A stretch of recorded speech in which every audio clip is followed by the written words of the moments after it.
If you're a business owner, you don't need us to tell you running a business is tough. Don't let QuickBooks and spreadsheets slow you down anymore. Now is the time to upgrade to NetSuite by Oracle, the world's #1 cloud business system. NetSuite gives you the visibility and control over your financials, HR, inventory, e-commerce, and more. Join the over 21,000 companies using NetSuite right now. Schedule your free product tour right now at netsuite.com/C-suite. netsuite.com/C-suite.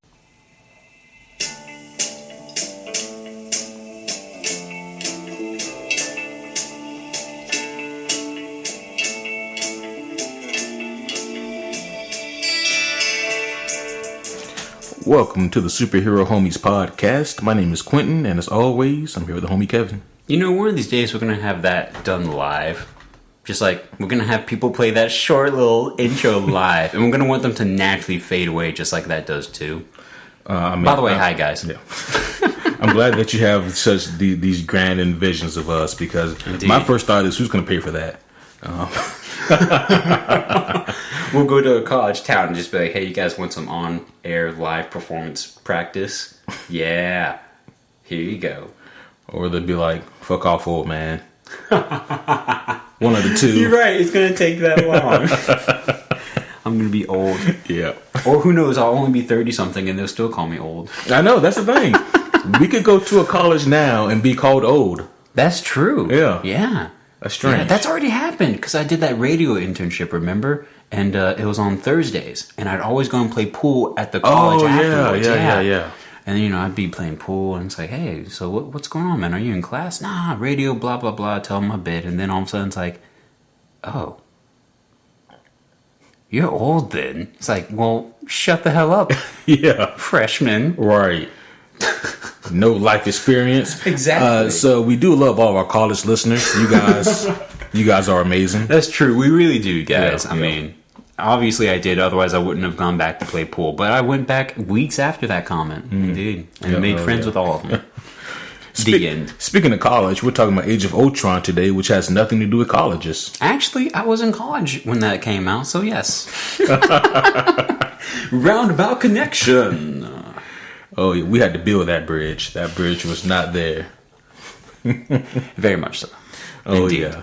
So, of course, Age of Ultron, the second Avengers movie, came out in 2015. It did pretty good numbers. I don't think it did as good a numbers as Avengers 1. No, I don't think so. Yeah. But it did do really good numbers. I think it cracked $1 billion, right? Yeah, no, it almost cracked $1.5 billion. Nice, but it was nice. $1,405,000,000. Oh, yeah. And that's USD, so United States dollars. You know? Yeah, so it did damn good. So we were actually just talking a little bit before the podcast here. I was telling you how, like, I just watched it for the second time recently, and actually earlier today. Yeah. And the first time I saw it was in theaters. So it's been nearly 3 years since I've seen this movie. You know, I didn't think about it, but that's also true for me. I watched it yesterday in preparation for today, and no, it never popped up on Netflix. I never just told myself, you know what I can go for right now? Some dadgum Ultron.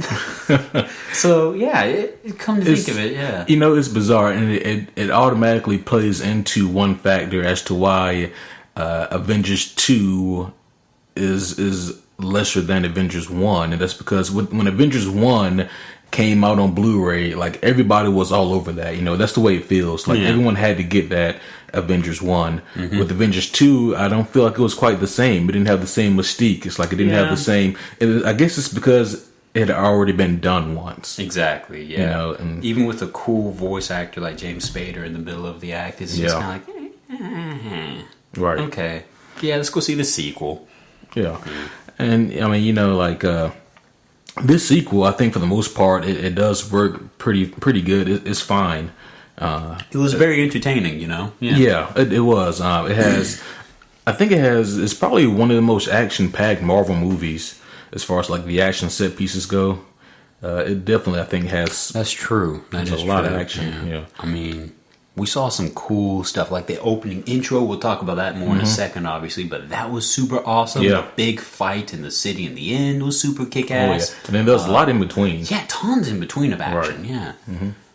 Yeah, so we're going to go ahead and get into Age of Ultron and break this one down here and, kind of talk about some of the little nuances and why this one felt like it didn't quite thrive like the first one did. Yeah. Because it's interesting, because I feel like the third one is going to set the bar again.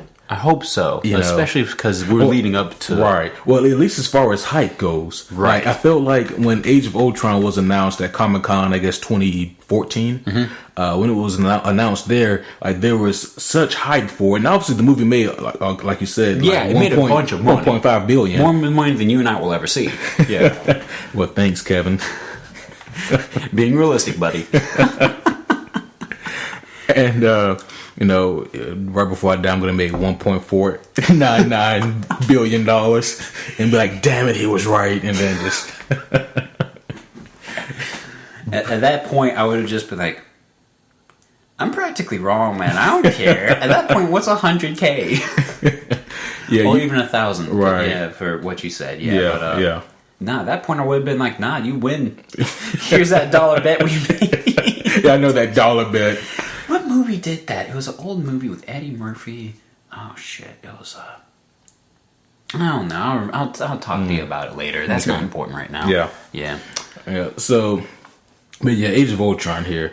This movie, it did have really high, I don't want to say standards, but it did set the bar really high for itself. Like they came into this movie trying really hard. Yeah. And I do remember like reading before and after the movie came out about some of Joss Whedon's frustrations, and a lot of his frustrations came out after the movie was released. And because of course Joss Joss, yeah, he only did 2 movies with Marvel Disney. And that was about it. He did Avengers 1, then came back for Avengers 2. Yeah. And, after Avengers 2, Age of Ultron came out, he did voice a lot of his frustrations about how he felt like he wasn't really given the creative freedom that he kind of had on the first one. And I think it's because, the executives or, the big heads or whatever you want to call them had, they had millions of dollars tied up. And they wanted him to do everything to fulfill it. Right. And, they also cut a lot of stuff out of the movie that he wanted to keep in. Things like that. And you can tell, you can tell in the movie, like, there's a lot of jarring parts that really don't make sense, unless you like, there was obviously something in the movie that was supposed to be there that wasn't. Exactly, yeah. And we'll talk about that a lot in detail here. And I'm sure there's a few things you guys are already thinking in your heads. Trust us, we'll get to them. Right, right. Yeah, so we start up here with the Avengers are avenging. And, it's kind of funny here. In the winters. Yeah, my very first note here is Avengers assaulting BVS. And I was like, Batman vs. Superman didn't come out till like the next year. It's like, oh no, Baron von Strucker. That's what I meant. They were assaulting Baron von Strucker, not Batman vs. Superman. Iron Man shows up at the swink party where we see Bruce and Clark first interacting, and it's like, okay. Like, you have gotten lost, Tony. But he's shorter than both of them. Yeah, way shorter. Yeah. So they assaulted von Strucker's base. And this was a very cool opening here, very action packed, very big. Choreography there was done super well, even though most of it was CGI, sure. But it's like, oh man, now we get the slow mo still shot in the middle of all this, where you see like the lineup of this intimidating team, and you're just like, what? This is a fun thing to watch, right? Yeah. Yeah, it was a lot of fun to watch. I mean, like I said, it was a big opening action set piece. And, you can really tell that they were swinging for the fences here. They really wanted to open this movie strong. They really wanted to start this movie off on... hitting the gas pedal. Right. Yeah, they didn't want to have to wait and then get there. They really just wanted to get there, So I thought that was pretty cool. So, yeah, they did have really high ambitions for this movie. But, one thing that I even voiced my concerns about during one of the previous podcasts was... they really didn't do much with Baron von Strucker. No. I mean, he threw a couple of jokes and threw them away. Yeah, they threw him away, and then later on he gets killed off screen by Ultron. Yeah, and you're just like, oh, yeah, okay, yeah. Especially since he got his own cut scene, you thought he would have been given a little bit more, right? Yeah. Remind me, which movie was he a cutscene for? That was Winter Soldier. Thank you. Yep. That's right. Yeah, because that's when we see the staff. Yeah. We see Loki's staff there, or the scepter, and of course we see the twins. Now it's really interesting. Are you familiar with the Fenris twins? The Fenris twins? Yeah. No. Okay. Okay. See, I had completely forgot about them until I was reading a Black Panther comic just a couple weeks ago, and the Fenris twins they made an appearance. And I was like, oh, I forgot about these guys. And then my brain made like a bunch of connections. And then I was like, oh, wait a minute. And we're covering Age of Ultron. So this is going to be kind of appropriate here. So the Fenris twins, they're the children of Baron von Strucker. Okay. So that's kind of what they were like cutting and pasting story mode wise for the movie here. Right. Cool. Yeah. That's why all of a sudden non-existent Magneto's kids for some reason are with this dude. Yeah. Basically. Yeah. So what's so special about the twins here? The actual twins, right. not the movie twins. Yeah, so Andrea and Andreas. Okay. One's a guy, one's a girl, yeah. So most of their powers only work when they're holding together. Hands. Okay. There has to be like actual contact. Okay. Yeah, there's like... That's a little eye-rolling for me, but please continue. Yeah. So there's like flights, of course, and there's the Andreas, he can like emit concussive blast, like pretty big concussive blast if he wants to. Andrea, she can shoot like a disintegrating blast. So, yeah. Okay. And I mean, they're pretty formidable when they want to be. But then what happens if you separate them? They're just kids. Essentially, I mean, they're still pretty cunning, and they can find a way to hold hands again. Right, they can hold their own. As a matter of fact, I think maybe the brother, Andreas, I think he may have like a sword actually that has like the skin of his sister wrapped around the hilt. So when he uses it, he can also use it as like a concussive thing. That's a little creative. Okay. Yeah. Wow. Yeah. Creepy. That got weird. I can kind of understand why they didn't do that for this movie. Yeah. I mean, I don't know. I think it would have been cool to see. It would have been cool, but at the same time, it would have been like, it worked the way that they did it, Like, now I've been given Avengers 2, right. It's kind of like, okay, yeah, you just shrugging. Well, I think, to myself, I'd be completely okay with seeing one of the Fenris twins being one and done, as far as seeing Pietro being one and done. Yeah, no, that's a great point. Good point. Yeah. Yeah. But hey, what can you do? I guess they're like, you know what? They're already using Evan Peters in Days of Future Past. He's the better Quicksilver. We lost this one, guys. Just kill him. Damn. Yeah. Olsen, you're lucky. Yeah. So they're Baron von Strucker's base, and they're in search of the scepter. They know that the scepter's there. Apparently, they've been looting and raiding Hydra bases for months now, we're led to assume, and this is it. And it is a very cool opening, very cool fight scene. Of course, Cap dropped a line about language, and he's not able to live that one down. Yeah, like the entire movie. Yeah. Right, yeah. And there's a part here in this opening scene where an Iron Man, he calls the Iron Legion, which is like an army of Iron Man suits that he has, powered and I guess functioned by Jarvis. Yeah. And they come forth and they protect people. And so in this case, they're protecting the people of Sokovia because a lot of the civilians are in danger at this point. Yeah, they're too close to the combat. Yeah. Right. And it's kind of cool seeing this Legion because there's a few moments in Iron Man's comical history here. Not comical in the sense of humorous, but more just comic book related history, just to clarify. Yeah. There's been moments in that whenever we've seen, similar things, similar ideas Iron Man has had already into play here, I'm trying to remember a few of them. I know like the what was it? Earth X did something like that, where all of a sudden he had like an Iron Man Legion of the other old Avengers and whatnot. Like, how do you Iron Man freaking like Wanda Maximoff or something? You can't. Yeah. But whatever. Either way. Yeah. Yeah, and what was interesting about the Iron Legion here is that the people of Sokovia did not take kindly to the Iron Legion. They were like throwing shit at them. Yeah. What'd you make of that? They didn't really go on with it, did they?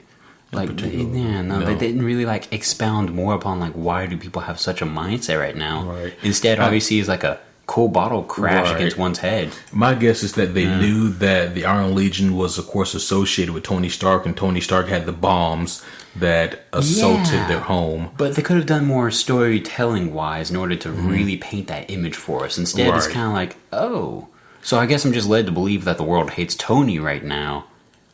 Yeah, okay. They don't really tell you much of anything about that until late in the movie when Wanda's telling the origin story, and then you're like, okay, now I can kind of piece it together more. Right, but there's a long gap. And you're just like, oh, come on, okay.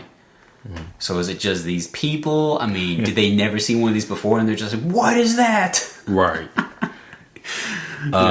Hawkeye gets shot by like one of those turret things, and my thought was that was quick. Like that thing, like I'm surprised you weren't ripped to shreds. Like, because I mean that was a big ass angry looking turret you got shot by. Like there wasn't a 9mm bullet it was spitting out. Yeah. That was maybe like a laser thing actually. Yeah, I think you're right. Yeah, I don't think it was an actual bullet. It's like a laser cannon thing. So I mean, I guess he got grazed, and like getting grazed by that is enough to be like close to mortally wounded. Sure. Yeah.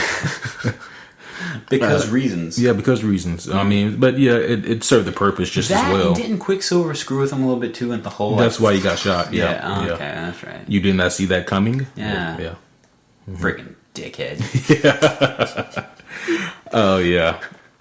And so they did a really good job of setting this up and then playing this story throughout the entire movie. The story about Hawkeye, you know, about the kind of person he is. We're going to get into that later on in the movie, of course. Yeah, he definitely deserves it. Oh yeah, most definitely. And you know, he has a lot of cool stuff in this movie. And I think actually, as far as Age of Ultron goes, and I said this previously, and I'm glad it still holds true. But not Ultron, Hawkeye's my favorite thing about this movie. Yeah. Let's see here. And so it's interesting because Captain America, once he sees Pietro and then later on Wanda, he goes, we have another enhanced. So enhanced is their word here. Is there a new word for that one copyrighted word? What was it? Something? I think it starts with the M. Is like migrant, mitigator. Considering they both had accents the whole time, that also applies. Magician. That's the word. Oh, there you go. Yeah. There it is. Yep. Not like the TV show on Sci-Fi. Did not know there was a thing. It's not bad. It's not bad. Okay. So basically, you know how Cap now in the movie has like the that magnetic thing so that he can attract call the shield back. Yeah. I'm like, you know, that I guess that is necessary for the movies because, of course, in the comics, like in between panels, he's picking the thing up and all that, and you can't really do that in all these movies. I know, right? Especially when you lose it on the back of a speeding 18-wheeler, you know? Right. Oh, okay. What? Yeah. But I was like, you know, this kind of makes Captain America. He has like, you know, it's not fair. Thor has Mjolnir that comes back to him. I want my shield to come back to me. Hey, Tony, help me out while we're still friends. Yeah. And fortunately, they have it set up so that like the shield doesn't like come back at his face. You know, could you imagine? That would be terrible. No, duck. Yeah, just like cuts hair. Right. Yeah. If Tony made that, which I'm pretty sure Tony did, then I would definitely have Tony test it out first. Exactly that. Get one of your Iron Legion dummies to do this for me, man. Don't use me first line here. All right. Oh, yeah. Yeah. So I was thinking, like, you know, the whole lullaby thing that Black Widow does. It's time for a lullaby. Yeah. Sun's getting low, big guy. Yeah. All that whole ordeal. The whole, she takes a glove off and does the whole hand thing. Yeah. I kind of liked the way it played in the movie a little bit. You know, it was still kind of like so we're just kind of doing this. Oh. Okay. Right. It was really sudden. Right. You know, it's like, I guess I'm supposed to assume that in the middle of this movie and the other movies, and all of a sudden, like, they had so much time to work together that this just became an organic good idea. Right. You know, not a sudden, it's time for a lullaby. Come on, Black Widow. Oh, okay. Oh, do they even call her Black Widow? No, they just call her Natasha. Romanoff. Romanoff, Natasha. Yeah. Yeah. So they never drop her name, the superhero name. Or I don't know. I think you may be right. I don't think they do. Either way, they always just kind of radio into her. It's time for a lullaby. Come on. Right. And they do with all of them except for Thor because his name is Thor. Yeah, that's true. His name is actually Thor. Right. Yeah. Or they don't even call Hulk. They just call him the big green guy or the other guy. The other guy. Yeah. Mm-hmm. Yeah. They don't. Unless they're talking to him, then it's like, oh, sorry, you don't like hearing about the weakling. Yeah, that's right, puny man. Hawkeye, he's only been called Hulk, and that was once in Avengers 1. Yeah. I don't recall Black Widow ever being called Black Widow.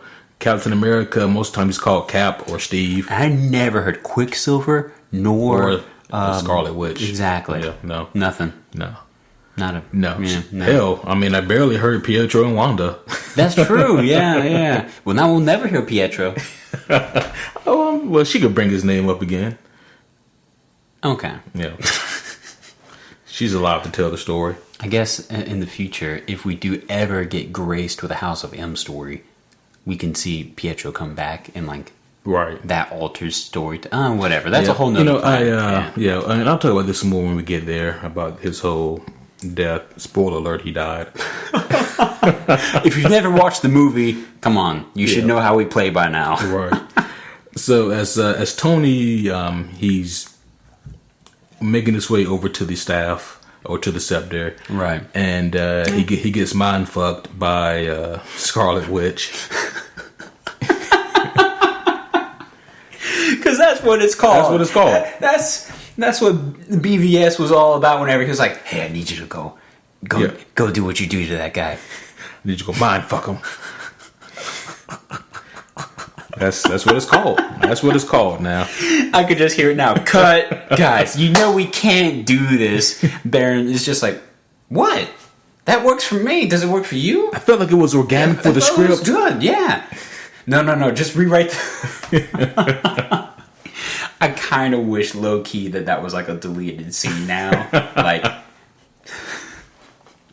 it's funny because most PG-13 movies, they do have like a limit where they can drop an F-bomb and still be PG-13. Yeah. Hence Days of Future Past and First Class. Good point. Yeah. I mean, while all of a sudden Logan was given the power of the F-bomb. Yeah. But only one. You can drop one. You can walk one. Yeah, and still be PG-13. Yeah. But Disney, but you have to make it funny. What? Not harmful. Yeah. I know, right? But yeah, anyways, he okay. I mean, mind raped. I mean, it's just as bad. No, that might be worse. It might be worse. Yeah, because that's not consensual at all. So that's actually more accurate. Oh, damn. Yeah. So mind raped. Yeah, he gets mind raped. He was mind raped. There it is. Oh dear. You heard it here first, folks. And he has this weird vision. Interesting though, just people having vision, and then vision shows up. I know, right? Yeah. Well, okay. I thought you were about to say something else, but yes, that is also funny. But during this vision here, he sees like all of the Avengers, and they're like dead and or dying, and then like I guess Steve comes back to life for a second, and it's like he could have saved us all, Tony. But now we're dead. We're all dead. Something along those lines. Yeah. Was this a sign of things to come, or something that almost happened with the nuke in New York? Yes. Yes. Yeah. I think honestly it could apply to either or. To preference really, because it still had the Chitauri big old fat space worms. Earthworm. It's like the Alaskan bullworm from SpongeBob. Oh gosh. That's not him. That's its tongue.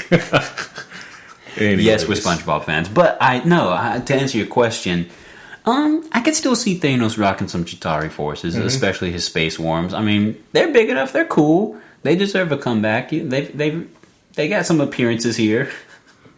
Yeah. I don't know. I think they're done because like the leader of the Chitauri, like the one cloaked bastard that was kind of reporting, he's dead. Okay, that's true. That's a good point. And plus, he's using the Black Order, and they're not Chitauri. They are not. They are all different races. Just wanted to clarify that. Yeah, different races of badasses.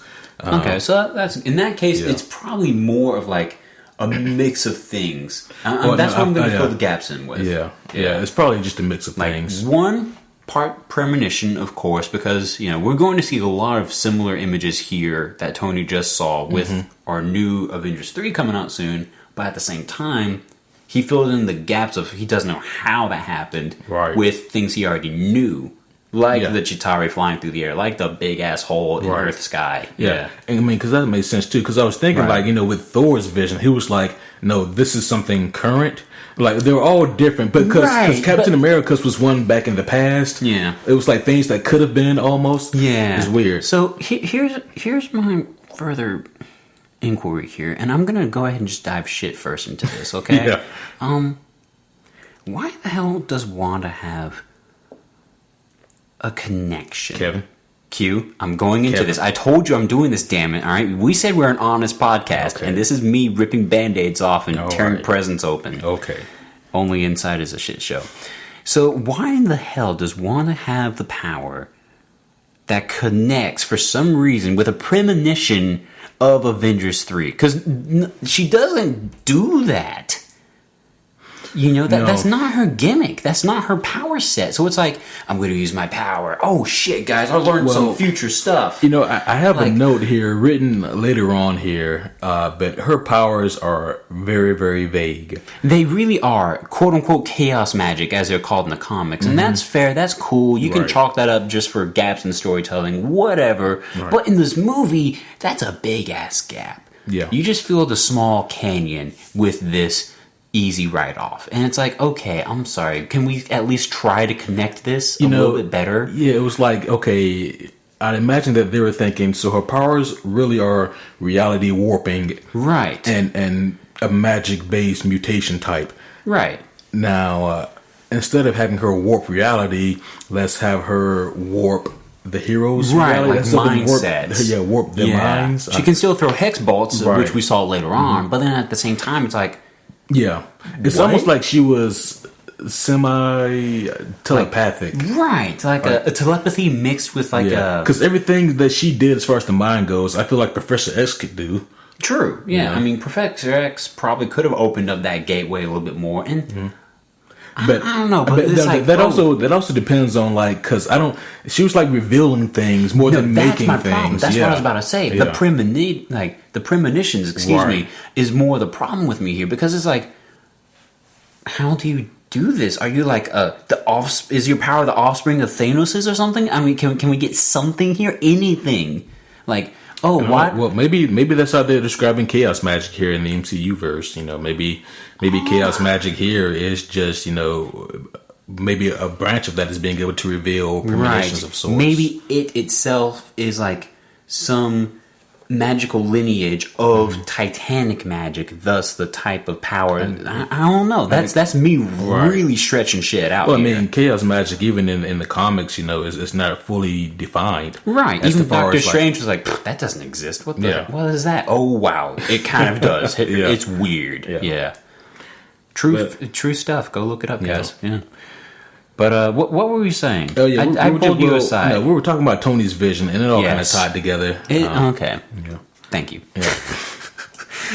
But I was really just trying to figure out what was this vision supposed to represent. Was it supposed to be more of Tony, you felt New York, and they got nuked, and the Chitauri came through, and all this and that, or was it Tony, Thanos is coming, and you let him kill us all? I think it's a little bit of both, because the way that he reacted from the vision wasn't like a woe is me, I could have done more to prevent Avengers 1, but more or less, and yes, that's literally his thought process, Avengers 1. Yeah. But no, I think it was actually like, I could do more to help protect the future. Yeah. I think that was it, because it kind of leads him to do what he does. Exactly, So, and I have a thought I want to share about that later. Keep going, for sure. So, I also have here, Tony uses what I call so he uses his Iron Man gauntlet to retrieve the scepter, but in my notes here I have Mjolnir glove. He uses Mjolnir glove to retrieve the scepter. Yes, and because he calls the glove to him, just like Cap does with his shield, just like Thor does with Mjolnir. Yeah. When I watched the movie last night, I made a note of it that it's a sign that he can still kind of quote unquote Iron Man 3 his suit, where it's like, Oh, Yeah. I have a glove now. What do Yeah. you know? And you Let know me what? blast some shit. I mean, I feel like we also need to talk a little bit about, and we did this a lot for Iron Man 3, but we need to do it again here Oh, dear. too. So, what made you want to come out of retirement, Tony? Like, was it the whole Yes, Baron like what the hell happened here? Yeah, was it the Baron von Strucker deal? Was it the Scepter deal? You know, I recall us sitting in the theater watching this movie together on its opening night, and I remember leaning over and asking you, so wait, did I miss something? How did he get the suits back? I remember that conversation, and you looked at me and just kind of, I don't know. like, literally just looked and shook and shrugged, and that was it. And it's like, well, shit, okay, I guess we're rolling with it. It's done. Yeah. And that's kind of what everyone did. Everyone just rolled with it. And here's the thing, like, you can come up with a solution. It can even be a good solution. The problem is your solution that you have is still in your mind. It has not been played out. It's not canonical. Of. Yeah. Exactly. Yeah. It's still just going to be, oh, that's a cool idea. Right. Yeah, it's a good theory. Yeah. Applaud you. Maybe go write a letter, but that's the most you're going to be able to do. Right. All right. So, we go back to Tony's place, and Maria Hill is back. We saw her at the end of Winter Soldier. You know, she was applying for a job at Stark Industries, and we didn't know what it was. Yeah. And, I mean, technically, we still don't know what it is here. Also, yes. Yeah. But she's back, and that's what's Babysitting. important. Babysitting. Yeah. I'm not sure who the babies are. But Oh, no, Tony was. Oh, yeah, she was okay. working for Nick this whole time. Yeah. Yeah, so I don't know why this written down here. What's that? Just written down about oh yeah, I guess it's just about the vagueness of her power. It's just the whole, you know, Cap saying so he's fast and she's weird. It's like that's all we're gonna get. Yeah, no, that's yeah. it. Yeah. Yeah. Mm-hmm. Or that's right, because there was that huge, like, Maria's going into details because that's what she's trained to do super well. And then all of a sudden Cap just being, like, supposedly this caveman from the past. Not just a soldier from the past, but also literally, I'm not sure what the hell you said. I'm from Boston. I can't put those together. Well, I mean, I don't think it was so much that. I think it was just use layman terms is what he was getting at. You know? Because I didn't understand what she was trying to say either. Or if we take a step back even further, here's an opening for a joke. Let's tell one. Well, yeah, that too. I mean, but you know, because here's the thing: like the movie has to give us exposition, you know. Yeah.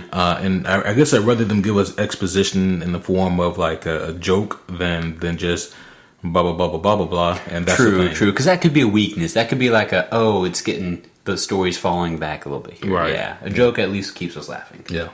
Sure. So I have here Deus Ex Machina healing machine. We see this healing machine here, and it is a major Deus Ex here because they use it in a big way later on. And of course, Clint's in it getting all patched up, and by like I guess Stark's nurse, Helen Cho was her name. Yeah. And she's like this nurse, and she's like, yeah. So the healing machine, that's what I'm calling it, the healing machine. It's what they call it in Dragon Ball Z. Remember there was they a machine? Yeah, the one that Goku sat in for a while before fighting Frieza. Oh, what do they call it there? What did you call it? The healing pod, or what was it called? Oh shit, guys, leave a comment, please. Yeah, the thing that Goku sat in for like 5 episodes. Exactly. While he was like, while everyone else was getting their ass kicked by Frieza.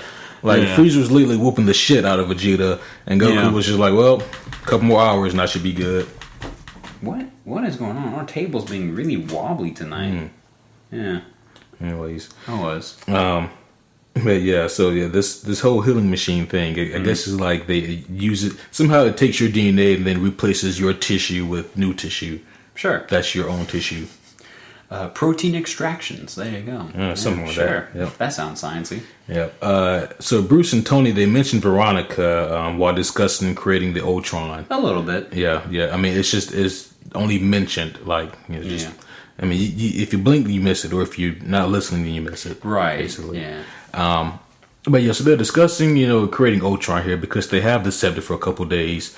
And you know, here's the thing: like, this whole movie could have been avoided if Thor just said, "No, dog, I got to take it back to Asgard." Yeah. I got to take it back to Asgard now. Sorry, man, I can't let you study it. Credits roll. Yeah, and credits roll. Yeah, maybe a cutscene about. I wish we had that scepter in movie. Yeah. That's it. Yeah. That would make things play out differently, though, for as far as Thanos is concerned. Yeah. He just have to get it from Odin's treasure room, I guess. Yeah. Yeah. But Well, I mean, it wouldn't be impossible for him. Yeah. no, not at all. Yeah. No. But anyway, so yeah, the discussion creating Ultron, they're like, we can do it now that we have this scepter here. Let me pause you real quick Yeah. here, because this was a thought I really wanted to expound upon. I know there's been a lot of talk lately about which villains are the best villains and whatnot in all the MCU. Right now, because of this movie, I'm going to throw the idea out there, and maybe you support me. I can't recall, but I'm throwing out there that this movie proves Loki is the best villain MCU has had thus far. Think about it. It's Loki's staff that brings out the idea of Ultron. You know, Well, it's the scepter that he got from Thanos that brings up the idea. Right, true, okay. And I Yeah. guess that is also true, but it's... I don't know. In that case, maybe if I'm thinking even deeper than I already do too much about it, then yeah, Thanos would be the quote-unquote the greatest villain already that the MCU has kind of seen. Right. But, I don't know. It made me think that for a while, Loki was the ultimate villain, because not only did he bring all this destruction for New York City and all this, and he was about to blow up the world with some Chitauri earthworms, but then also he leaves, sure by accident, and consequently this scepter with this big ass power inside of it, which happens to give birth to Ultron, which, okay. Wow, that's a big ass domino you just pushed over. You almost busted the world again because of a toy you left behind. True. A very magical toy. Yeah. But yes. Even though, Ultron is obviously never created without the technological prowess of Tony and Bruce. Right. And we get a whole montage about that too. Oh yeah, I was gonna say, that's even a note here. We get a science montage. Science bros. Yeah. So, what do you think here? Like, if you don't know the movie, and if you're Bruce Banner in this situation here, what are your thoughts about using this artifact to help further your ambitions to create this peace treaty thing? Bruce Banner, of course, without the other guy, is a pretty mellow dude, with his own opinions, sure, but at the same time, he's a logical dude. So when, of course, Tony Stark, being as charismatic and as hard-headed, and as convincing as he is, proving to the whole logical side of Bruce Banner, Bruce Banner wasn't at fault here for believing in Tony's idea. Let's look at it that way. No, I'm not blaming. I'm actually quite the opposite, because Bruce was against it. Right. He was fighting it, and it's like, all right, Tony. Yeah, like maybe we shouldn't screw with this magical scepter from another world. Right. Yeah, but instead it's like, you know what, you got a good point, let's do it. Yeah. Would I have done that? I probably would have been like, I'm sorry, and you're talking to the wrong guy. Do you want the actual scientist? Yeah, pretty much. That'd be my thought too. Yeah, because I don't know enough about science. Neither one of us knows enough about the scepter or about the gem in the scepter. Nope. Yeah. So, yeah.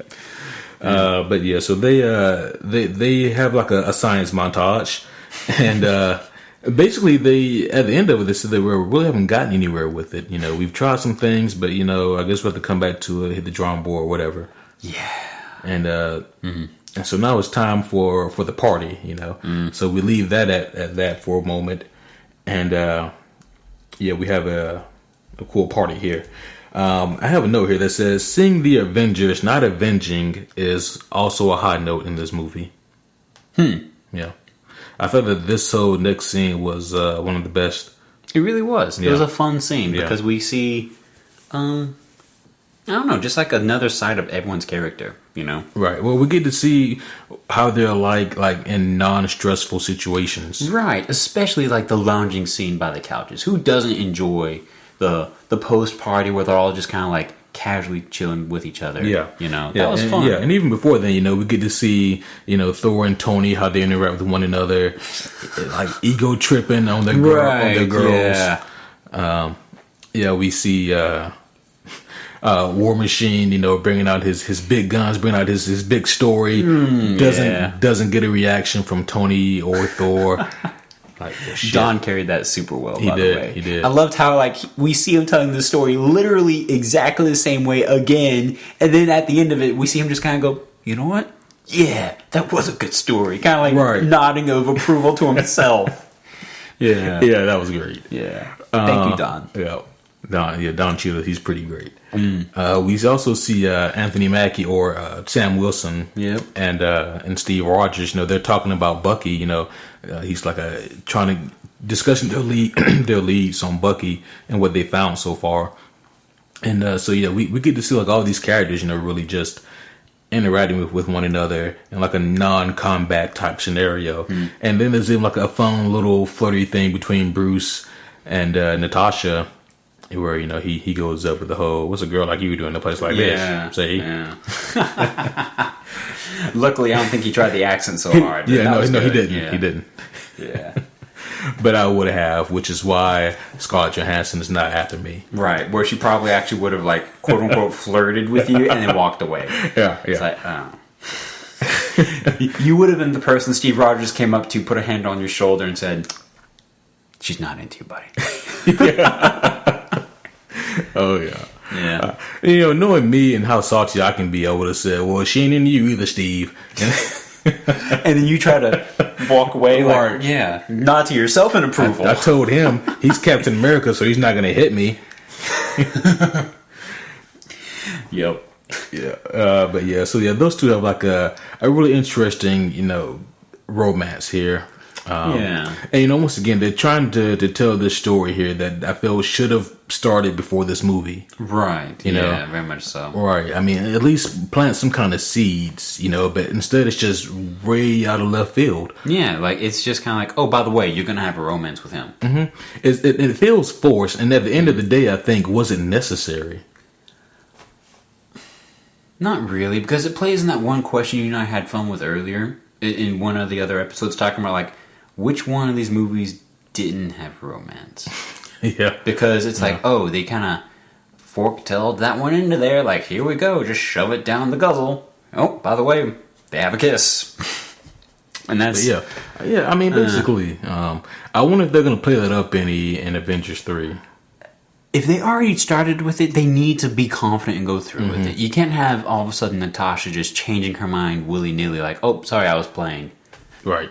Like, no, you already pressed the gas pedal, just keep going. Yeah, or I'm over you, or whatever. I mean, but they got to play it up some way. Right, yeah, exactly. I mean, they have to do something with it. Yeah. But, I mean, anyway, I mean, like, I guess I wasn't bothered by it, or didn't take away my enjoyment. It just more confused me than anything. Exactly. You know, it didn't pull that much away from the movie. It was just a very jarring thing from the movie. Right. Yeah. Yeah.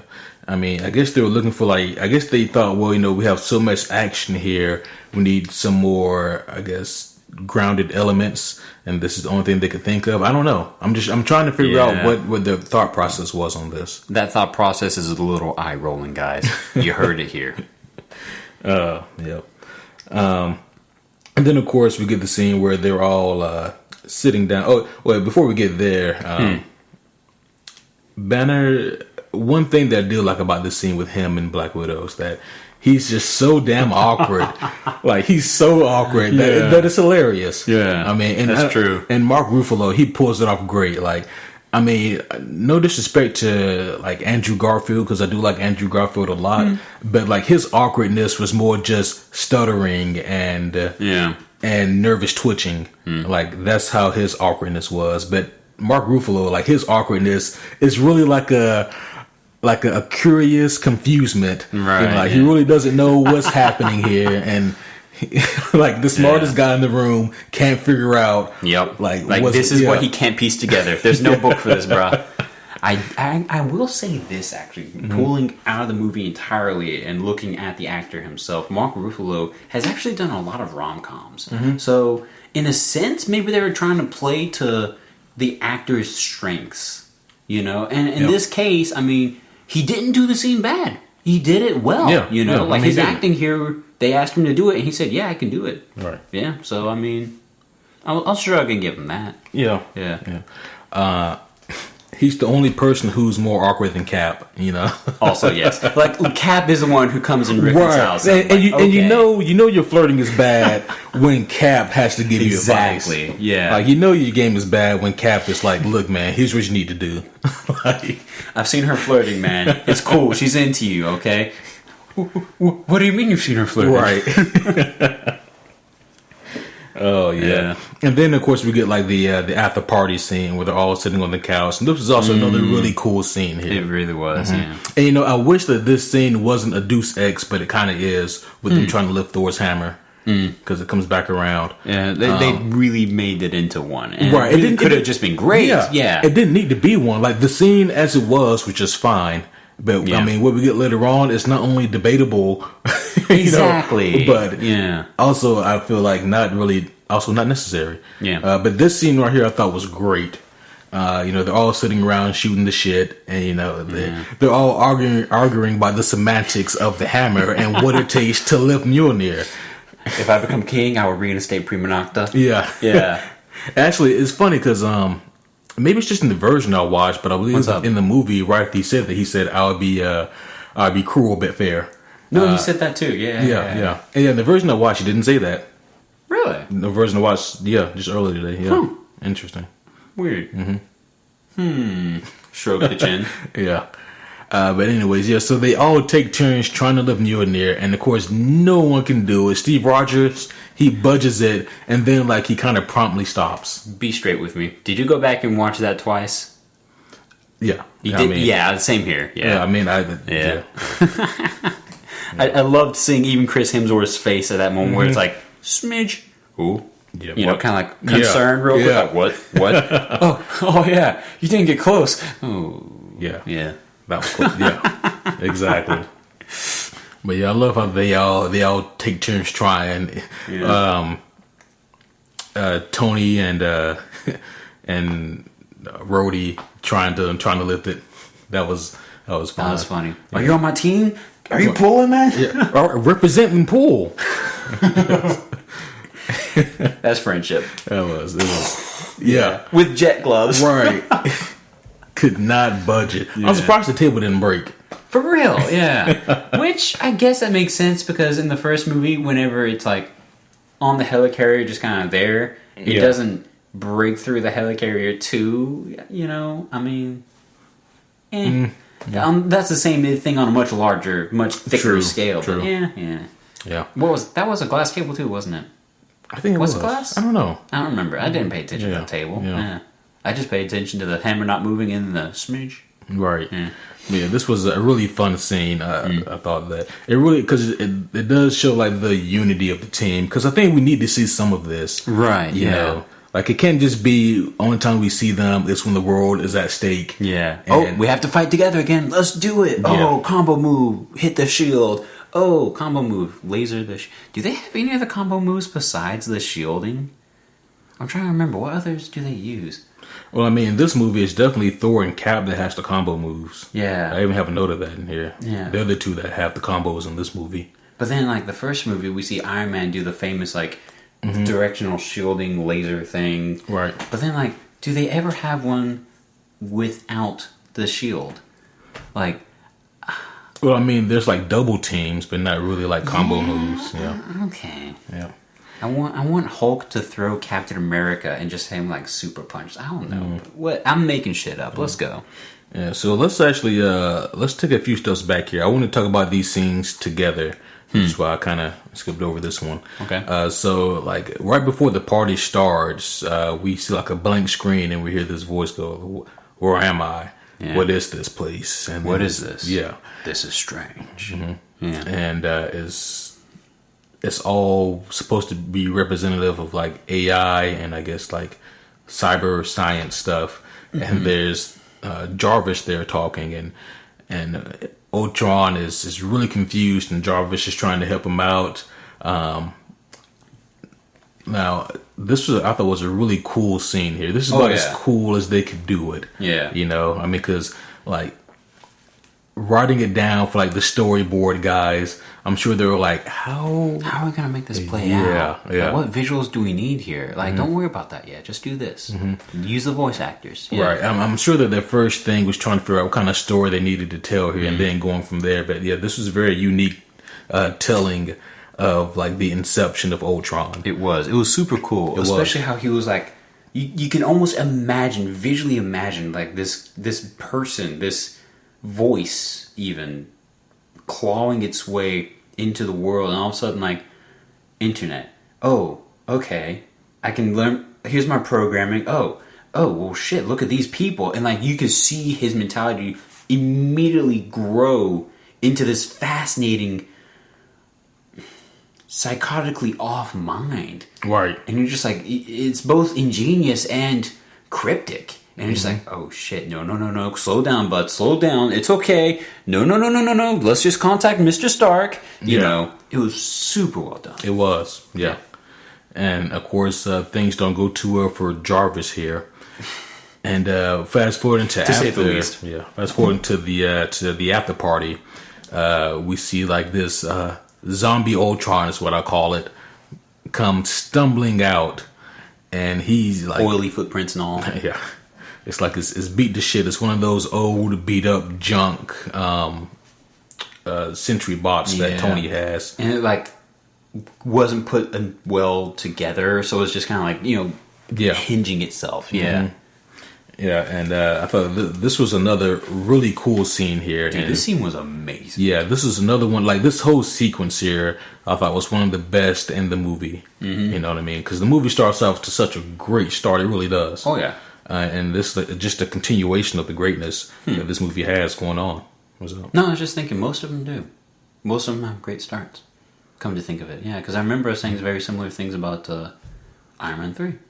You know, cool start, great start, and then something wonky happens, and it all goes downhill. Yeah, well, that's the plane doesn't finish taking off. Yeah, that's a different animal altogether. Right, Iron Man 3. Yeah. But yeah, this is great. James Spader is great, and now I know he did a lot of motion capture work, and I don't know if he did this part or not. But if he did, then kudos, because that was really interesting, really fun work that he did there. Yeah. And like I love just how confused and perplexed yet assured of himself that Ultron is. Right. You know, because he's trying to figure everything out, and then because he's going based off of information, and that's the thing. He's doing everything based off of information and nothing based off of experience or morality or emotion. Which that last part may be a good thing. Who knows? Right. I mean, he was literally a program, so. It was super well done, but he was acting as a program would, you know, almost on a deeper and at the same time more shallow sense. So, you know, what you're saying here just kind of brings that to mind. It was really cool. Yeah. And you're right. It was very much just informational. Right. Yeah. And it was great to see though. I mean, because he, you know, he's telling them like, you know, you want to protect the world, but you don't want to change it.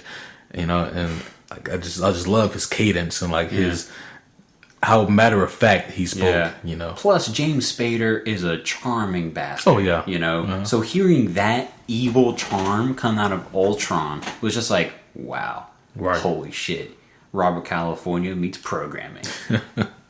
If you guys get that joke, I'm super happy. Yep. Anyways, And so next we get another really interesting fight scene here.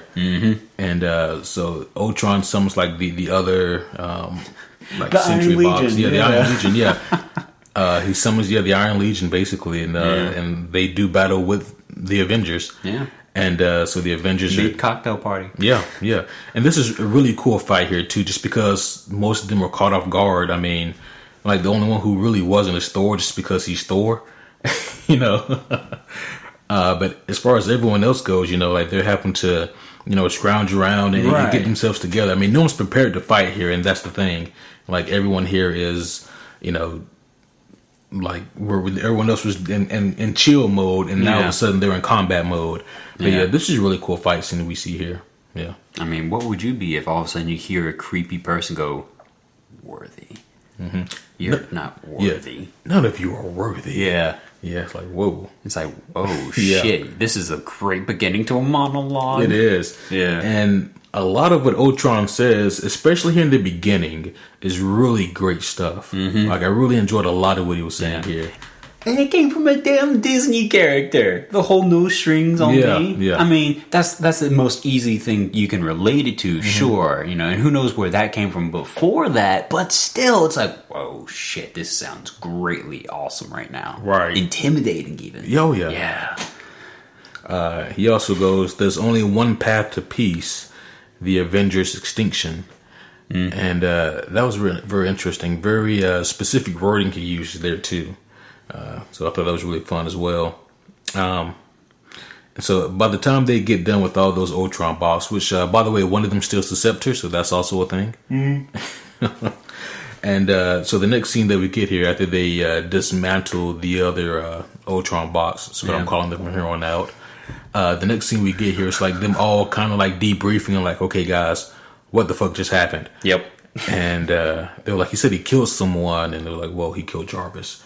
Yeah. And I have written down here like this. I realized watching this movie that this is the last time that we really see Thor. I was like, I miss this character. Oh shit, you're so right. Yeah, I was like, man, I miss this character. I miss this Thor. Yeah, this movie did have a great. This movie had a great everybody. Mm-hmm. Yeah, everybody was themselves as their superheroes super well. Right.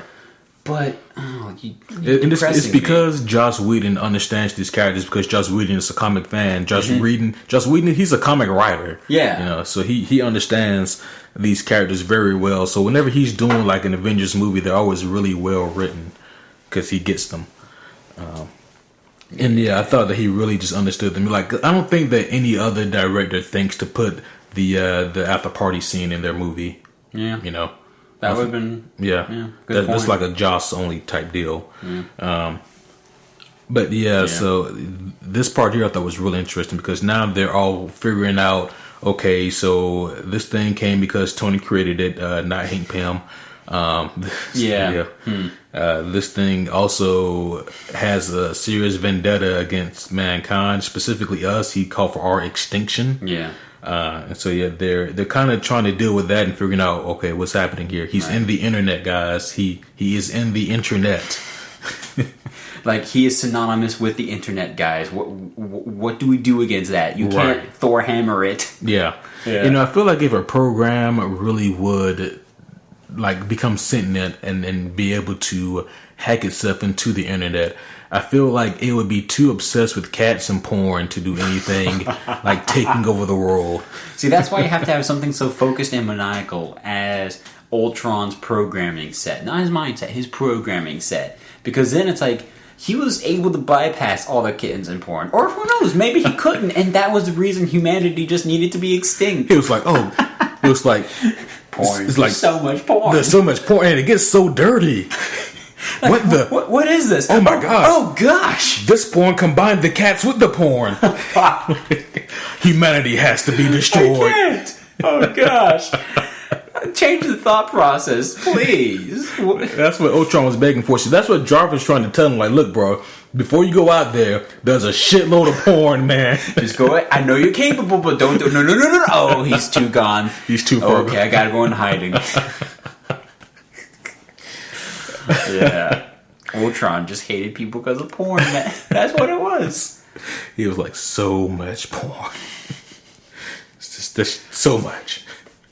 The first place he destroyed were the porn studios, and yep, he just did that on the way out of the party. Just like, all right, we're gonna make a stop over here to this city and then that city. Doo-doosh. All right, now let's go. Yeah, pretty much all of California has to go, and all of New York City just blew up too. So, And anyways, so Ultron at this point coming here after. His reason, like his words are great and I love them, but his reasoning it feels incomplete. And I don't mean in the sense of, that's what the movie's going for. I mean, they're not explaining well what Ultron here is all about. I mean, in a roundabout way, they go from he wants to protect the world to he wants to kill everyone in the world. And it's like the pieces here, they're really not all there. Right. You know, me watching and I'm listening specifically for these things. That's true. And they just kind of glide over it. Yeah. And I'm like, I feel like, I mean, I know it's a deeper, more philosophical thing, you know, but it's something that needs to be more fully fleshed out for this movie's sake. I mean, I guess, I don't feel like, okay, I don't know how long we want to go down this beaten path, so I'm not going to go deep into it. But I will say this, on a, like, philosophy side of thinking here, I mean, maybe what Ultron was thinking without anyone ever bothering to explain it to the pitiful audience here watching it, maybe Ultron was thinking, okay, this objective is impossible. Like, you can't protect humanity because humanity is humanity's worst enemy. Mm-hmm. So, and then of course, you know, whatever.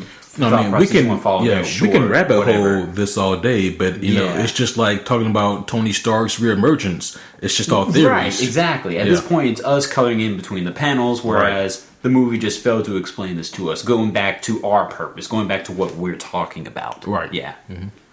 Yeah, and so that's just something I thought was interesting here, because there's obviously so much potential there. You remember how excited I was about the Age of Ultron movie going into it. Me too. Yeah. And you know, seeing how they fell short of this, because like midway through the movie, his objective is no longer trying to find a way to quote unquote save humanity. His objective is to like upload into a new body. Mm-hmm. You know, and they do that just to, you know, give us yet another character in this movie that's already pretty bloated. Mm. But anyways, back to where we were here. So, Wanda here, she explains their origin. What they do together, Wanda and Pietro. Right. They explain their origin to Ultron, who they side with pretty quickly. Yeah. It's like, oh, you're a big scary robot? Okay. Mm-hmm. All right. Why not? Sure. Yeah. Oh, yeah, you don't like Stark. We don't like him either. We don't need to know anything else about you. Yeah, you're better than Baron. Yeah. I guess. Sure. But yeah, so this is the part where they tell the story about how, like, it was 10 years ago. And I don't know how old these characters are supposed to be. Maybe, like, early 20s, late teens. I don't know how old they're supposed to be here. I'd give them mid-teens at most. You know, like 25, maybe 26. Okay, mid-20s. Okay. Yeah, mid-20s. Okay. Yeah. What did you think I said? You said mid-teens. I was like, you think they're like 15? She hasn't got that license, man. I'm like, Aaron Taylor Johnson has a beard. He is not mid-teens. I didn't see it. It was CGI.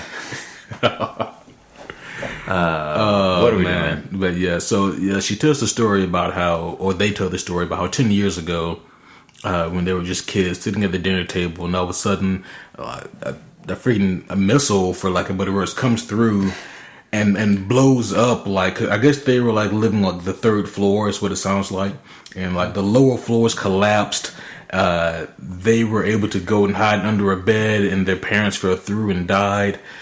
Poor Magneto. I know, right? Because he couldn't stop a missile. And I wish they would have changed the origin just to make it vague, just to play with us a little bit. You know, that would have been even better than what we got. Right? You know? Just to be like, our mother died. We never really knew our father. He was a mysterious wanderer. That would have been all I needed. Yeah. That would have at least paid homage to the character you don't have the rights to yet. Yes, exactly. But anyway, so they were like, we hit on the bed, and then the second missile hit. Fortunately, it didn't go off, and we looked at it, and whose name do we see? And it says Stark. And at this point, I'm like, okay, you're about to go see Claw, who is an arms dealer who in the MCU stole a lot of his arsenal from Tony Stark. Therefore, he distributed that arsenal across the world. Therefore, Tony is, I guess, still indirectly responsible because he's the man that came up with the concept to make the missiles. However, he was not the man who used the missiles. Like, really, by your reasoning, they would want Claw in that case, which is perfectly sound reasoning. So it's like, come on, movie, you're really just trying to stretch gaps here, right? Yeah. Mm-hmm. I mean, I get it. Like, if a bomb lands in my apartment and I see it and it says Trump, I'm like, son of a bitch. At that point, I guess in the emotion of the moment, you're like, spellbound more by the idea of he's the one who got this missile, you know? I mean, I guess, more you know, so the than more... who actually distributed the missile. Right. The more I talk about it, the more it makes sense. Because I'm like, if my house got hit by a missile that had Trump's name on it, you know, and even if the missile was stolen, I think I'd still be a little pissed at Trump. Right. You like, know? why'd you even bother making this? Right, bro? yeah. Why'd you make this? But yeah, why is there no, like, you don't feel any need to apologize to me or to make up to me, even though your missile blew up my home and killed my family? Here's the question. In Iron Man 1, help me recall here, maybe he didn't. He didn't really apologize for past weapon usage. Did he? Because I know in the first movie, Iron Man 1, he's like this whole, no, we're not making weapons anymore. We're doing this for now. Right. You know, like redirecting the whole company. But was there ever like apologies, anything like that? You know, I'm asking sincerely. I don't think so. Yeah, I know, maybe, right? maybe not. But like I said, yeah, he did say It was we're a going. deleted scene. Well, yeah, he did say we're going in a new direction. Right. Yeah. So it's like, You know, that is something that I wish they would do or would have done, because I'm pretty sure he's done now. Yeah. But I wish that something they would have done would be to address more of his ghosts from the past. I mean, I think they do in the Extremist book. They do in some of the other Iron Man books I have. Yeah. You know, talk about like the sins of his past and how. I mean, and then there's even one, you know, where he's been interviewed by this guy, and this guy's like, so there was a child in Pakistan or somewhere, and they were playing, and the child went to pick up a ball, and it was an IMD, and it blew him up, and it was yours, Tony. It was made by you. I mean, shit like that is deep, and that's kind of what they're going at here in Age of Ultron. Yeah. And so I wish they would address it more. But even here, Tony doesn't say a damn thing about it. no, they make it into a really shallow thing. They treat it as an origin story, and then they never really go back to it. Right. You know? Yeah. I mean, because their reasoning, I think, is understandable for sure. Oh, yeah. I mean, if I were them in those shoes, especially with the emotional impact of such a life-changing what-the-hell moment that dropped me off to the bottom of rocks, Right. then... That was a clever way of saying rock bottom, by the way. Then, yeah, I'd want to go, you know, kick his ass in, too. Right. Yeah. Yeah. I mean, so, yeah, I mean, I think that, yeah, I've talked myself into it. I do completely understand their origin. Now I don't understand why Stark has never felt any need to at least apologize to these kids. Right. I mean, they just got nothing. Maybe he feels like, you know, there'd be too many people to apologize to. But that's an asshole attitude. That really is. Like, that was my next thought. Like, Yeah. okay, don't be a dick. Right. Say what you should say, damn it. Yeah. Be a human. Yeah, I mean, so in Civil War, real quick though, I guess that is part of the reason the Sokovia Accords, because Sokovia is the place that's destroyed here. Yeah, that's true, So that's there's the Sokovia Accords that he wants to make up for, but for the sake of this movie though, he doesn't do a damn thing. No, not a thing. Yeah. But yeah, so moving on here. Except have too much faith in a premonition. Yeah, that's true. So the team, they find some files on Claw after they Literally paper files. Yeah, paper files. Yeah, and Bruce Banner or anyone has never really heard of Wanakanada or whatever they call it. Yeah. He was saying all kinds of shit. Yeah, like Wakanada? Wanakanada? Yeah. Wakanda? Wakanda? Yeah. I don't know. This part I kind of like raised an eyebrow at too. They were afraid to use the computer to find the file. But then they used the computer. But then they used the computer to look up what the hell that symbol is and what Wakanda is, and then they get the rest of the information from the computer. So at that point, I was kind of like, I mean, because they didn't use Wikipedia. Yeah, I thought that the files. I thought that the files were the files on Von Strucker were deleted, so they couldn't use computers for that. Right. But they found a paper file. They found a paper file on Claw and on the thing on his neck. Right. And then they translated that using a computer. Yeah. No problem whatsoever. Well, I mean, I guess why would Ultron want to delete that? I mean, I don't know. At that point, it's like, well, why would he want to defeat a file on Claw? Why would he want to do what? Delete a file on Claw. That's a tongue twister. Yeah, defeat a file. I don't know. I don't know if he deleted the file on Claw. He definitely did on Von Strucker. Right, yeah, but that's what I'm saying. Like, so you don't think to use the computer to look up anything else. You straight up hope that there's a file conveniently in these boxes. Well, no, that's the what I'm thing. They were saying. looking up the files on Von Struck, and then they saw that he had ties with Claw. They found all that in the paper files. Okay. That pacifies me a little bit, more. yeah. But it's still kind of like, oh shit, I guess we got caveman this, caveman. Oh, let's use computer now. Right. You're like, oh. But one thing I will say though is that Ultron is definitely nerfed because he could have just shut down the internet. Also, yes. He could have just shut down all of Tony's suits. Well, let's pull that out. Let's flesh that out a lot more right now. Mm-hmm. I mean, we even got discussions of that from Joss post-movie, where it's like, yeah, no, we definitely had to nerf Ultron, you know? Our boys wouldn't have been able to take him on in this state. Yeah. And it's true. And he said this, people. Yeah. But whatever. Just highlighting that. Right. Yeah. But yeah, so they found the files on Claw, and they mentioned the vibranium. They're like, Ultron wants the vibranium. So this is what he's trying to do. This is his play. And so we go next to Claw. This is the first time that we ever see Andy Serkis as Claw. Mm-hmm. And it's... I forgot he was even charismatic in this. Yeah. In his short time in this. Right. Yeah. My memory did serve correct, though, because he was a lot more calm in this movie. Mm-hmm. Which would make sense. You know, I'd go a little mad, too, if a walking, talking piece of robot cut all this off. Yeah. Actually, up all to that, here. Yeah. All this off. Yeah. Right. Mid-bicep. Mm-hmm. Yeah. I mean, that was a little uncalled for there, Ultron. It was very emotional for a non-emotional being. Exactly. Yeah. This is what happens when you put a mind stone in a robot. It's vision worked out.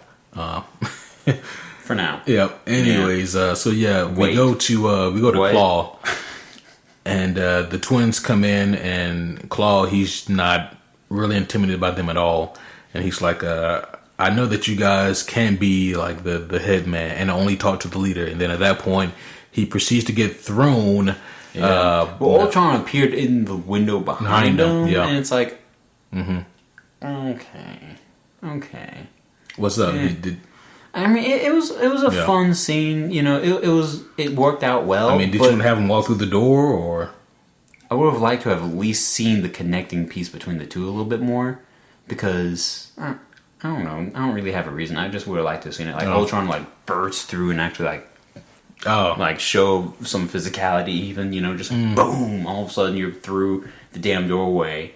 I don't know. Yeah. It worked well what they did. I will say that. Yeah. Yeah, I didn't have any problems with it here.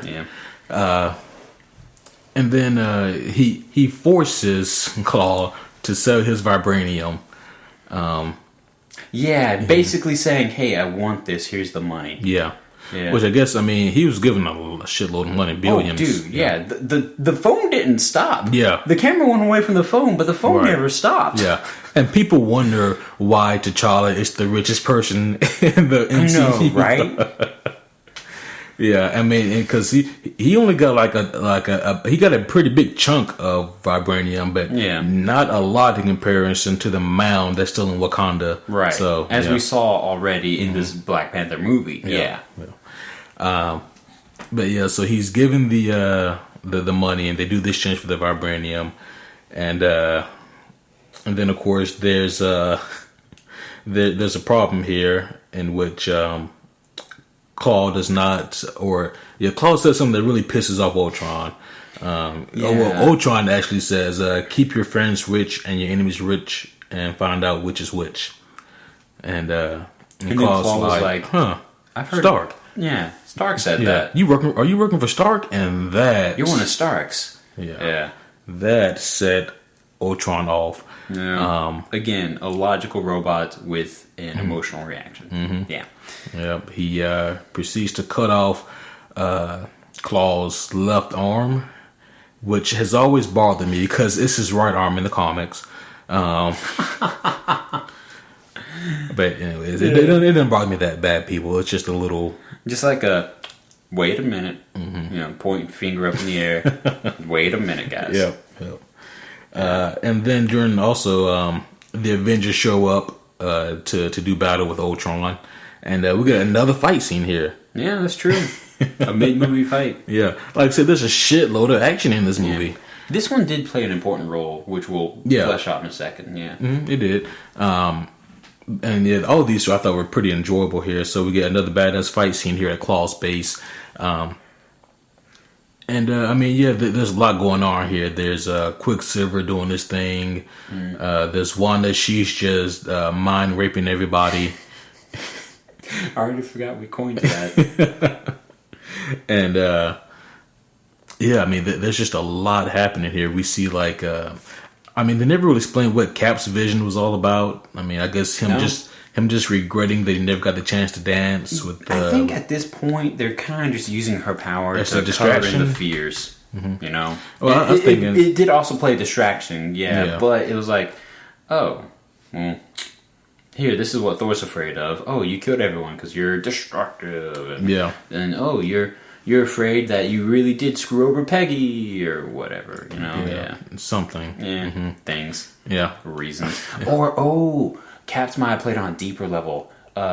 You're afraid that now there's nothing to do because there's no war. Mm-hmm. You know.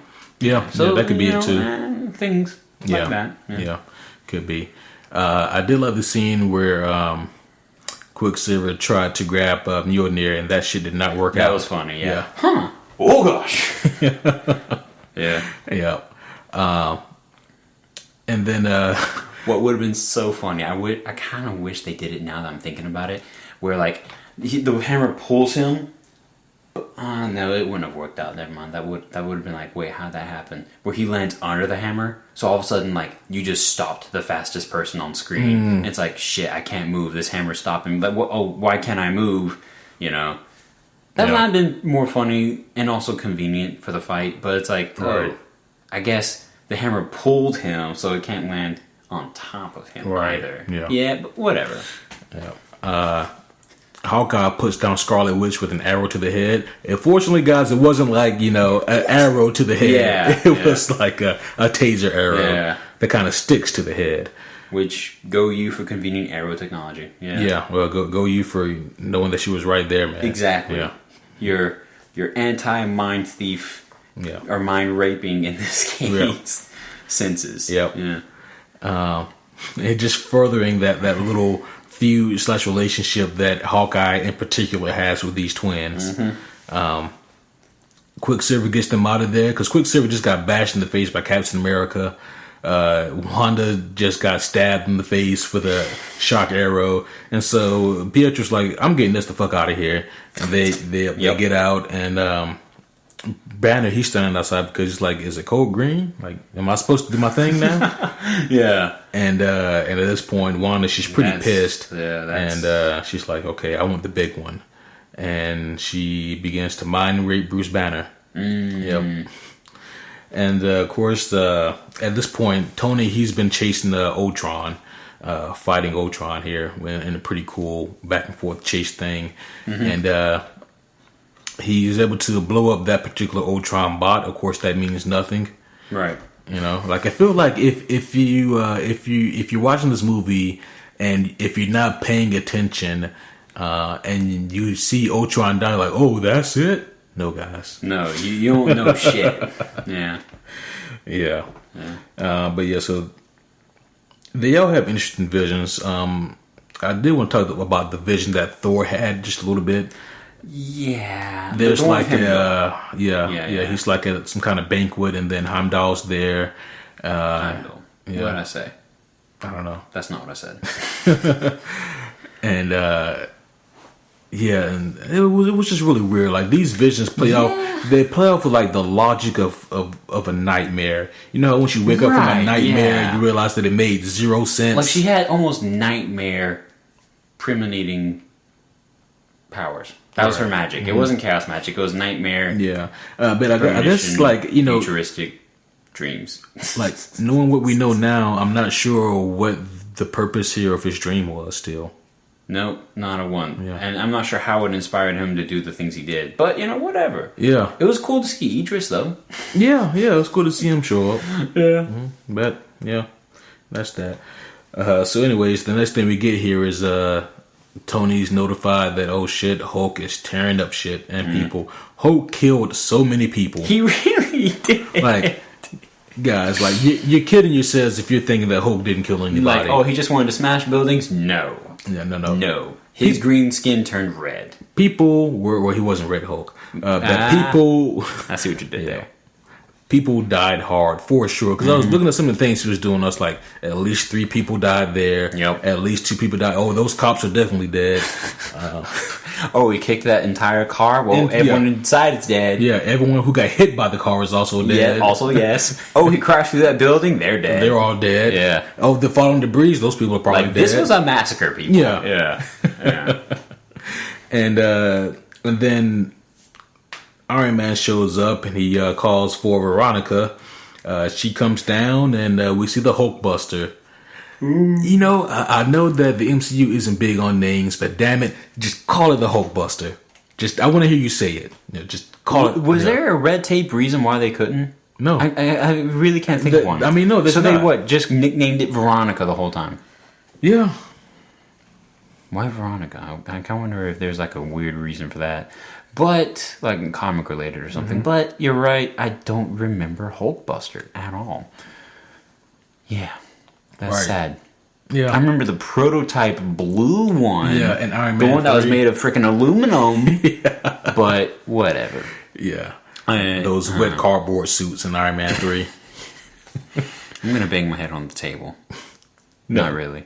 But now we get yet another fight scene here between Hulkbuster and Hulk. Which is a pretty awesome one, let's face it. Oh, yeah. It was cool. I think that, like, eventually we're going to have to do a podcast ranking, like, the top fights in the MCU. That's a good idea. Yeah. Oh, shit. That's a hard idea, dude. One. Yeah. Give us some time. That's equally fun and hard. We got a podcast level up to that first. But I think that this, for me, this is definitely ranks high on my list because this is a really good fight. Yeah. And fortunately, you know, they give us some time, you know, like they don't rush it. Like they give it time and they let it build up and then they let it like take place and like they go all over the city here and there's just a lot of shit done. But it's a really fun fight to see though. Oh yeah. What you think of this fight overall? Dude, awesome. I mean, I agree with you. This is definitely one of the top ones. I mean, there were definitely some puns played on Tony's part, like the whole "give me a hand" and he gets like a whole new Veronica, quote unquote Hulkbuster arm, and then it becomes like the trapping punch. Dude, there were so many cool things about this. Like the thought out technology between Bruce and Tony making this armor to nullify the Hulk himself, and of course it only kind of works. Like it doesn't actually. Oh shit, Hulk was able to think through this. Let's use the other backup plan. Other backup plan now. Oh, whoa, you know. It kind of only works because Bruce got sucker punched. Yep. You know. Oh, yeah. And I have some weird problems with that. I'm going to toss my finger up at that, but whatever. But, you know, like, it was during this fight scene where I was like, you know, I feel kind of bad because I feel like we don't give like these animators and CGI guys the credit they deserve because they brought good point. They brought this shit to life, you know. Yeah. I mean, like if you would have asked me, like a 15-year-old Quentin, like first time seeing the Hulkbuster and Hulk fight, like, do you think that you ever see this in a movie? I'd be like, you mean like an animated movie? Sure. A live action movie? I doubt it, man. Like. Because at this point, I've only got 15-year-old Quentin only had one Hulk movie. That's true. And that was that Eric Bana Hulk movie. Oh, yeah. Oh, man. Yeah. Anyways. They did have the best Betsy Ross, though. Probably. Yeah, I don't remember her, but she had to have been the best. Yeah. But yeah, my point is, though, like, they're able to take, like, that amazing concept and bring it to life on the big screen. And that is a great point, actually. You know, yeah, and I just feel like overall today, us as movie viewers kind of take that for granted, you know? Yeah, that's true. You know what I also just thought of? Borrowing a thought from yours. This is the second to last time we see the Hulk in actual Hulk glory. Let's see, this Age of Ultron, and then... About to say, because after this Hulking out, we don't see him again till Ragnarok. The big Hulk out in the end, and then the Ragnarok Hulk. Yeah. Which...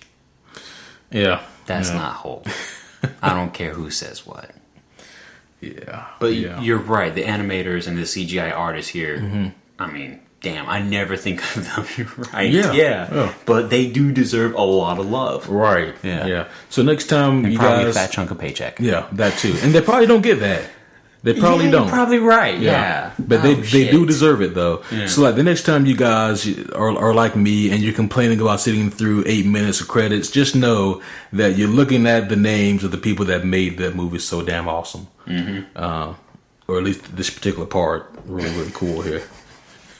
But it's not just this; it's with all the movies that have really cool, very true CGI fight very scenes. fair. You know, but yeah. So moving on here, because that was an amazing fight. The next thing we get here is like the team. They're on the Quinjet, and everybody's pretty quiet because the morale is really low. Yeah, and they played it up really well. Yeah. They did a good job making it a sad moment. Yeah, I mean, because nothing was accomplished. Nothing good was accomplished. Nope. I mean... Congratulations, you killed more people than you saved. Right, exactly. Like, the population in this town is forever altered because of the Hulk and Veronica. I mean, at this point, I understand the Sokovia Accords because it's like, wherever the Avengers go, death follows. Yep. You know? Yep. New York City, in this death. point, continuing that thought process, it's almost understandable what Ultron is thinking, like, the only way to protect these people is to kill you guys. Kill the Avengers. Yeah. Extinct you guys. Right. Yeah. So maybe Ultron. Have to, tap your fingers a little bit and go, you know what? Shit, he's got some fair points. Think about this on a political level. Right. Give him a podium. All right, Ultron. We're gonna give you 5 minutes at the podium to state your cause and your case. By the end of the 5 minutes, you know what? I think I'm gonna vote for the robot. Yes.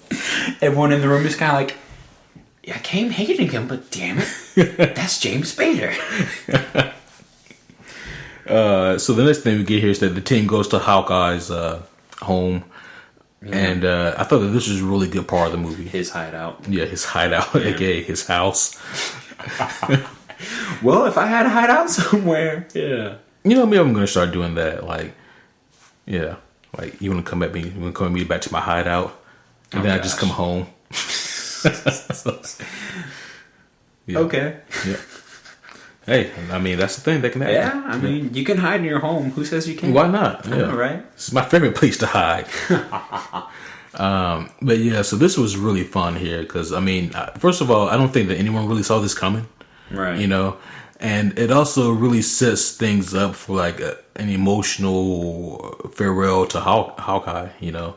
Just because we see him get wounded in the beginning of the movie. Mm. He's got some of the best dialogues up to this point in the movie. Also, yes. And the best character development. The best character development. Yeah. And this right here shows that he has a family. And it really sets us up to be like, oh, shit, he's not going to make it. Yeah. Like, this is where that first seed is planted, where we're thinking, or the second seed, actually, is planted that we're thinking he's not going to make it. Right. I mean, this is like a far cry from Avengers 1, where he basically had nothing. Yeah, he was basically just a hitman with a bow. Right. But here, it's like, oh, wow, we're getting some great character. Like, we see him, we see complexity, we see a family and loving side of him. Like, oh, whoa. Yeah.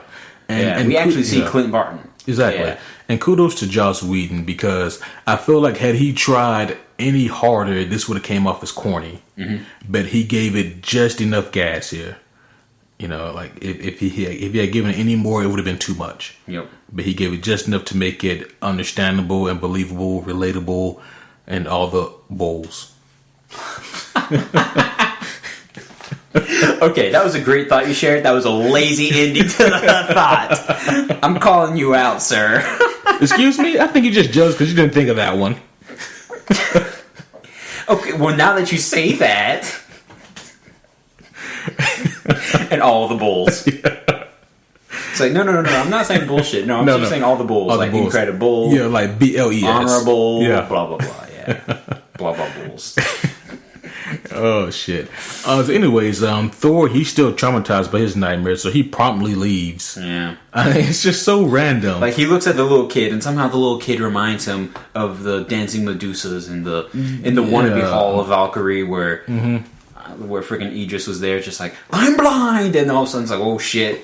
Stuff's weird. Yeah. Yeah, it was really weird, and you can tell that it didn't make any sense. Like, from here on out, anything with just Thor, it makes no sense. Yeah, like Thor's character at this point was just thrown to the wind. Like, okay, who's got an idea? Can we put a poll in the movie? I like it. Well, see, that goes back to Joss Whedon, because like there was this whole thing with Thor that he had in this movie, right? But most of it got gutted, so we never get to see it. Yeah.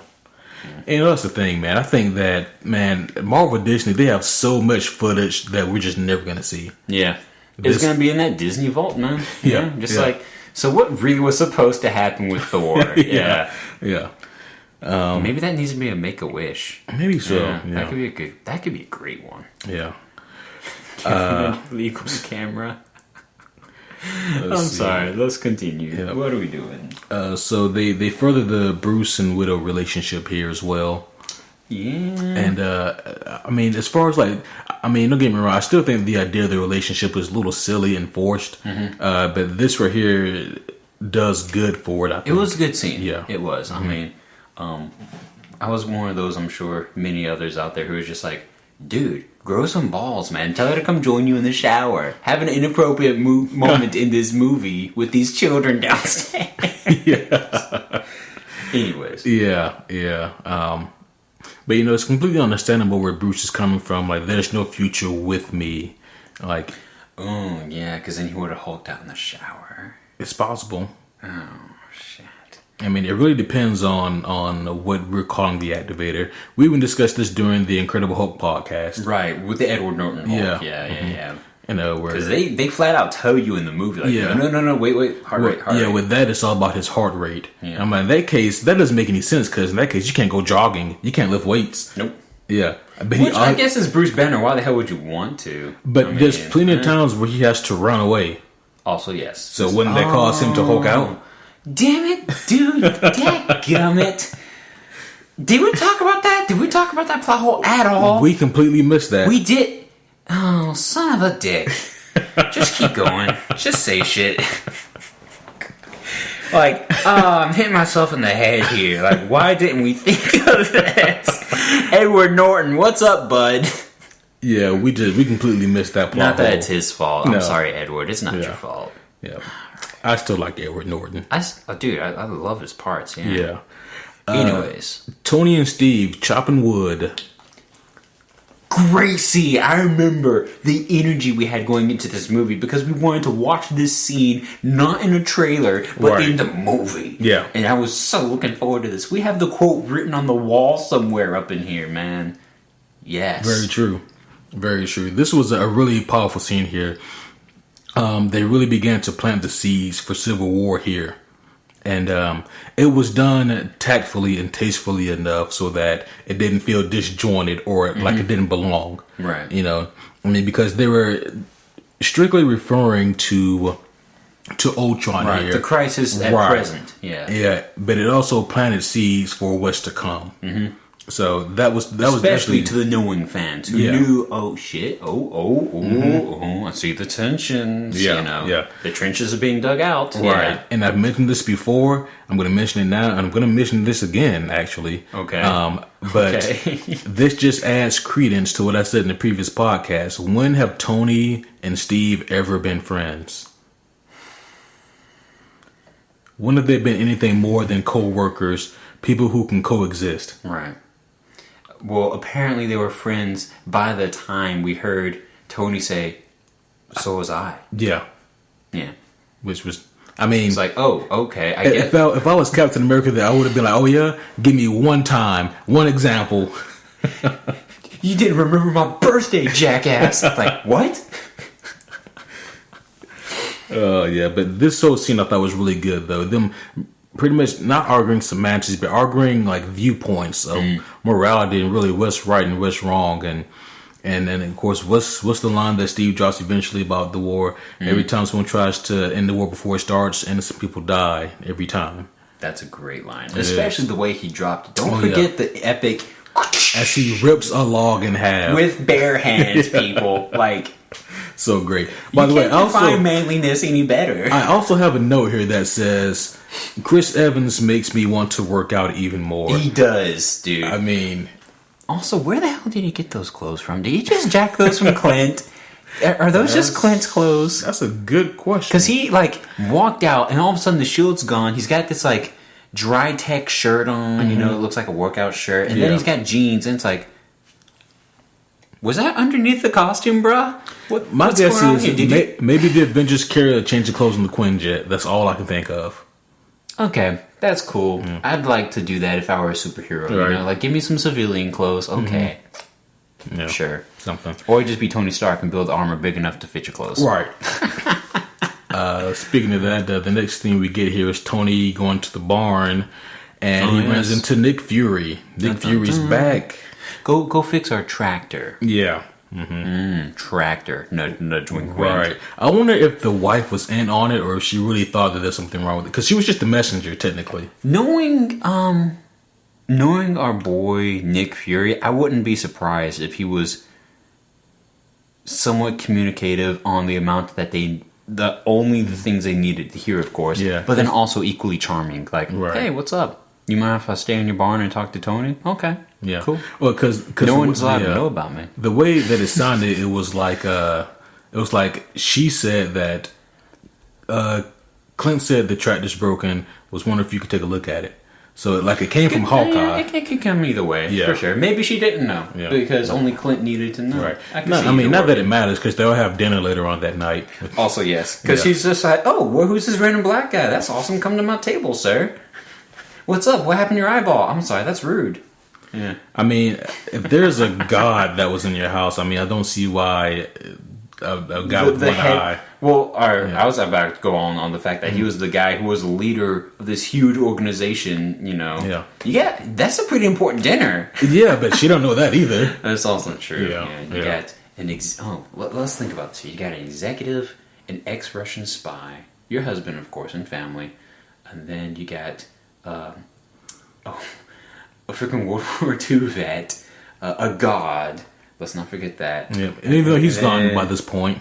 And then, a very notorious but esteemed scientist. So that's true. The god is gone. So you gotta take him off the dinner. So at this point, that's a fun dinner. Yeah. Around the dinner table, they're discussing basically what they need to do to stop Ultron, and they mention Nexus being like this giant internet hub where all information has to pass through. They're gonna go there, and they talk about some other stuff here, but it's really just exposition. Right. It was a good transitional scene. Right. Yeah. Speaking of transition, this thing we see is Dr. Selvig. You'll find whatever you can, can't you? Gotta be resourceful. I'm sorry, I'm pulling this out a little bit. We can keep going, but wait a minute. That was quite resourceful, my friend. Not just resourceful, but efficient. Please continue. Thank you. Oh shit! So we get this other random ass scene. One of two scenes with Dr. Selvig. By the way, so Dr. Selvig, he's been in a shitload of Marvel movies now. He really has. He's kind of a staple. Right. Oh, I'm sorry. Do you need my help again? It's Avengers 2. I'm sorry. Your brother's not around, right? Yeah. Okay, I'll help. Mm-hmm. Yeah. That's basically the gist of it. Yeah. I mean, he was in Thor, Avengers, Thor 2, Age of Ultron. And notice here, he's actually sane again. He gained his sanity back. Right. Oh, I fixed the problem. We're all cool. Yeah. Well, I mean, he became sane again in Thor 2, though, didn't he? Did he? Yeah. Did he, though? I mean, what happened? Well, we only see him for two scenes, so for all we know, he's still crazy. That's true. He's just really good at taking pills. Yeah. But yeah, they go into a cave thing with a pool. Which he conveniently knew about, which would, of course, be the one ancestral bit of archaeology knowledge that would conveniently fit into this problem. Yeah. Just whatever. Me bullshitting out things here. Please continue. Yeah, I mean, it literally it was just so out of place. At that point, it was more less of a creative's idea and more of a producer's idea, because the actual plot that we should have got was ripped away. Torn away from the movie, leaving shreds, and this was just one of the quick, crazy glue and tape ups to fix it all. Yeah. Every time I think about how shitty Warner Brothers is for what they did to Justice League, I think about how shitty Marvel can be with what they did to this movie. Mm-hmm. I mean, because they really did rip out some integral stuff as far as Thor's plot and as far as how everything ties in together. I can imagine Chris Hemsworth here, because you know he's not a dumb person. Mm-hmm. You know, he's sitting there looking at them, setting up for this scene in the cave here, and he's like, I'm sorry, so you want me to take a bath? Okay. How is this going to tie into what we were doing? Oh. Well, I mean, he filmed so much stuff that he probably thought it was natural. True. And who knows, maybe because who knows what the hell they tore away. I can't even guess. We can't. But one idea, I suppose, is that was part of a more logical path he was going on. Mm-hmm. And that was just like one of the leftovers that they gave us. I mean, that's my only thought. Yeah. That's what happened. Who knows? But yeah, he basically sees a vision of the 4 Infinity Gems that we know of at this point. Mm-hmm. Has Thor been involved with all 4 at this point? No. He was in... Which one is he missing? The purple. The other's right. The Orb for Guardians, you're right. Yep. That's the one. Because for the life of me, I couldn't think of the one that he hasn't been involved in. Mm-hmm. And the other Chris was involved for that. Yeah.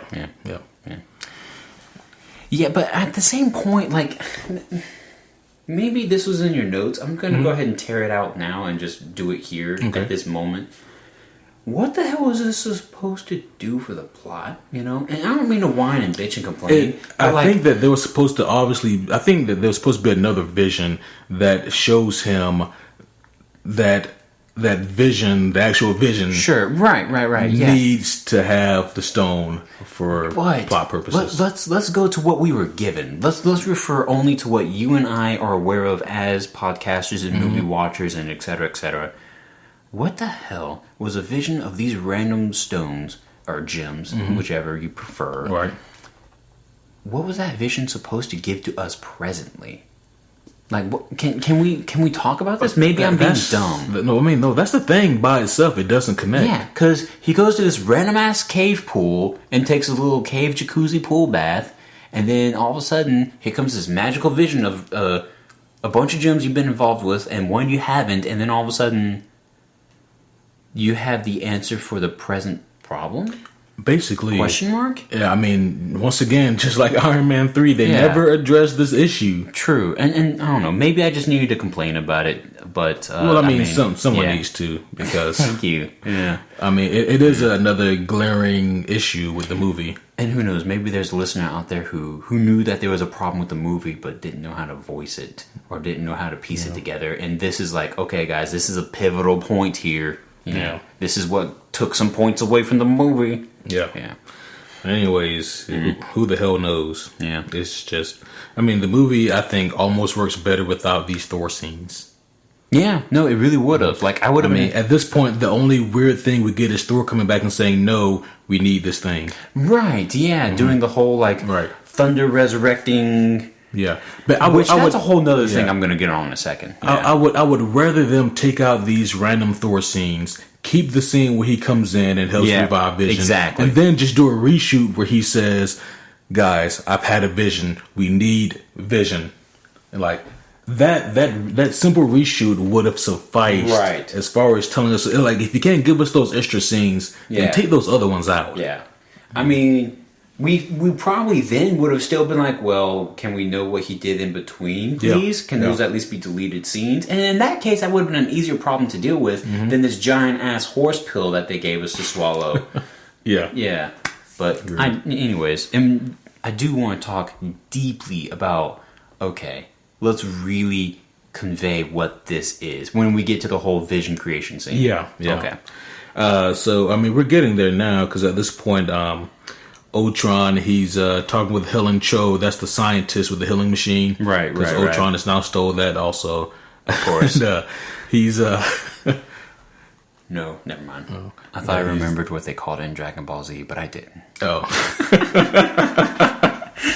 Yeah. Anyways, he's convinced Helen Cho, by convinced I mean threatened, her to help him upload his consciousness into this new body. And there's a train out there, folks.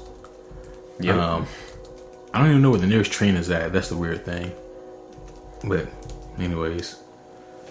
It's like up past Roxborough Road. Yeah. It's Anyways, we don't need to talk about this one here. Right. But, anyways, what was I? Yeah, so he's trying to upload himself onto like this new body. All I know is that they use the vibranium. I almost said adamantium. That's not correct. Okay. This is part of what I wanted to talk about. Yeah. They use the vibranium and they use the mind gem to somehow mold this body. Right, yeah. And then he's trying to upload himself into this body. So this machine literally is a fusion of a bunch of ideas from different Marvel people. It's Jarvis from Iron Man, part Ultron, part vibranium. It doesn't become Jarvis though until after our team gets it. When Ultron still has it, Jarvis has nothing to do with it. True. Okay, so at this point, this cast, this quote unquote body is part Ultron, part vibranium, soon to be part mind gem. Yeah. And the am I healing missing machine. anything? I guess the healing machine is using like some kind of techno-organic tissue. Yeah, like making it organic, but at the same time technological. Yeah, because the mind gem is somehow fusing with it to create. I mean, they really don't do a good job of explaining what's happening. No, not at all. And now let us, you and I, do a better job explaining this shitstorm for our audience by talking about the real Vision for a second. Like, what is he? Vision is an android, people. Thank you. That's all we needed. That's all we needed. That's all we needed. He didn't need to be some weird vibranium, mind gem, techno, cyborg, human, organic bullshit. He really didn't need all that. Yeah, it's like, what are you doing? I mean, they really just convoluted the plot. Exactly. I mean, they convoluted the plot that was already getting confusing. Yeah, like, wait. So why does Ultron need this body? Oh, okay, because this is what? Yeah. Yeah. It was really weird. Like, they really just wanted to introduce the Mind Stone and I really don't know what the purpose here was. Yeah, if I'm being completely honest. So in a sense, okay, let me bring out a whole nother thing here. Yeah. Which just adds another, big old hole in this plot hole. Was Ultron born of the Mind Gem? Yes or no? Give me a straight answer. Yes. Exactly. So he was born of the Mind Gem, thus giving the Mind Gem to this guy here. Is that not already confusing? Am I the only one who's like looking at this with a weird eyebrow cocked? Like, I mean, you gave birth to a computer program through a cosmic gem, which you're using to give birth to this non-android android. I don't know. Maybe I'm just complaining some more, but I mean, you're absolutely right in the sense that it's confusing because it doesn't make sense. Right. And exactly. don't get me wrong, like I'm an avid comic reader, so I'm used to dealing with nonsense. But as long as the nonsense makes sense, I know that sounds like it makes no sense. Actually, that made more sense to me than this plot. Like, I do also read comics with you, and it's like, well, no, they get a lot of nonsense given to them, right? And all of a sudden, it's like, oh, here's what happened. Oh, I got you now. Let's continue. It's like I get it. It's like, oh, okay, no, that wasn't actually Elektra. Yeah. There was a scroll the whole time disguising herself as Elektra. That is nonsense, but it makes sense. Yeah, they tied it in. They did good storytelling, and thus here we go. But with this, I can only chalk it up to just more deleted scenes. That's all I can think of, man. Just more shit that was cut out. I got an easier thing. What's that? Just don't think about it. Just don't think about it. I forgot the rule of thumb. But here's the thing: as watching the movie, it's just a fan. That's easier. But like watching the movie for the purpose of podcasting, no, that's impossible, and we need to call it out. Like, we're gonna beat this up. All right, we're the bullies. It's a schoolyard. You're full of shit and lunch money. And we're gonna beat both of them out of you. Exactly. But we're gonna get the lunch money first. Yeah, we're actually gonna take the lunch money. That's right, non-android Vision. I mean, I guess he's still an android. I don't know what the hell he is. I don't know. Anyways, sure. Yeah, so he's trying to upload himself here, and at this point, the twins, they're like, oh gosh, he's crazy. He wants to kill all humanity. We gotta get out of here. Because apparently she could read the organic robot mind and not the dickhead Ultron robotic mind. I guess. Which makes sense. Yeah. Being her quote unquote chaos, telepathy, nightmare power. Right. Not being able to read a robot. Okay, cool. Enough said. Yeah, her vague magic. That's what I call it. Oh, ooh. Yeah. That's even shorter. I like it. Vague magic. That's just the MCU magic, though. Comic magic is still chaos. Yeah. But yeah, no. It's like as soon as she started realizing, oh, this is an upload of him. Let me read it. What? Yeah. Yeah. So it seems like at this point, Ultron, he's traveling somewhere because I guess he has to get somewhere. So he has the body, right, and the chamber thing, and in the back of the 18-wheeler, yeah. And then at this point, we get another fight scene in here. Cap shows up, and so for a while, it's basically Cap versus Ultron. And Hawkeye has a good point. You don't stand a chance, Cap. Yeah, that's true. Yeah. But that's one thing about Captain America, man. Like, Marvel, they generally do a good job nailing their heroes. Yeah. And that's one thing about Cap, is that it doesn't matter who he's fighting, man. He never backs down. Quote, he can do this all day. He can do this all day. As a matter of fact, a few months ago, back when I was rereading Infinity Gauntlet, there's one part that it really is a powerful and emotional part. And spoiler alert for those of you who haven't read Infinity Gauntlet, the movie's probably going to be heavily based off of it. But anyway, there's a scene where literally everyone else is dead. Thanos has killed them all. The only person standing is Captain America. He's the last one. And Thanos is like, you've got to be shitting me. and Cap's like, as long as there's, breath in my body, I'm going to keep fighting. And like, it's really emotional because of the way that it's drawn and because of the dialogue. Cap, he doesn't show sign of fear. He literally takes his shield and he walks up to Thanos and looks him in the face. And he says, you know how Captain America, even in the movies, always gives those heroic speeches. Exactly. Like he does one of those here. He's good at it. Yeah, and I'm like, damn it, you go, Cap. Yeah. You find a way to stop Thanos with all 6 gems. Yeah. Yeah, I was really into it until all 6 gems. Oh shit. Bye, Cap. Yeah. But anyways, it was just a really impactful part. Cap loses, by the way, but it was a really impactful part of the story. Give me a minute, man.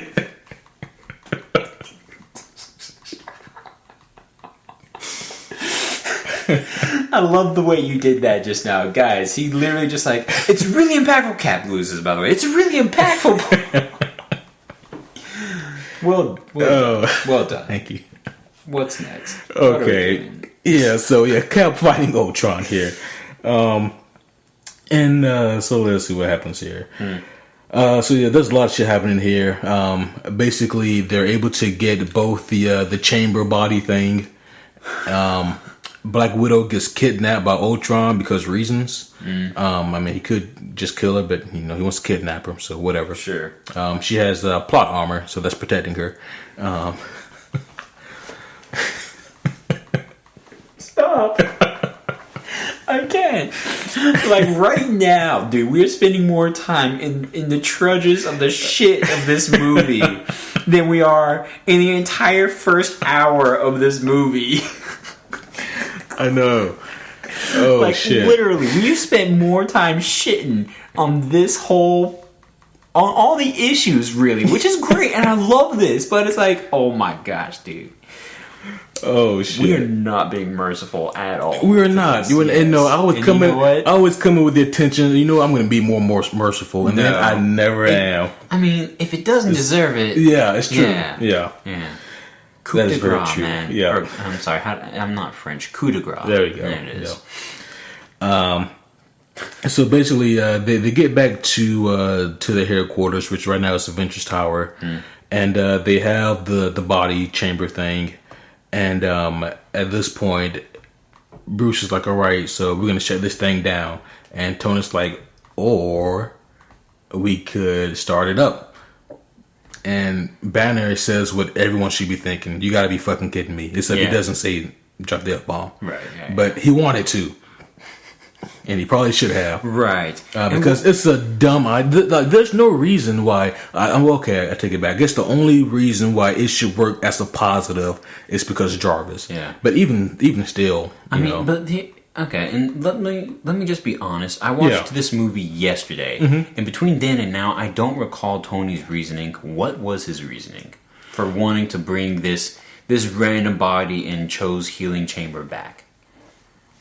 By the way, that's what they called it in Dragon Ball Z. I looked it up in the meantime. What was it? Healing chamber. Healing chamber. But in it was Japanese, it was rejuvenation chamber. You know what? I think I always called it the rejuvenation tank. Is what I called it as a kid. Yep. But anyways, there you go. Yeah. The more you know. Leaving no stone unturned. As far as his reasoning goes, as for wanting, I guess maybe to even the odds.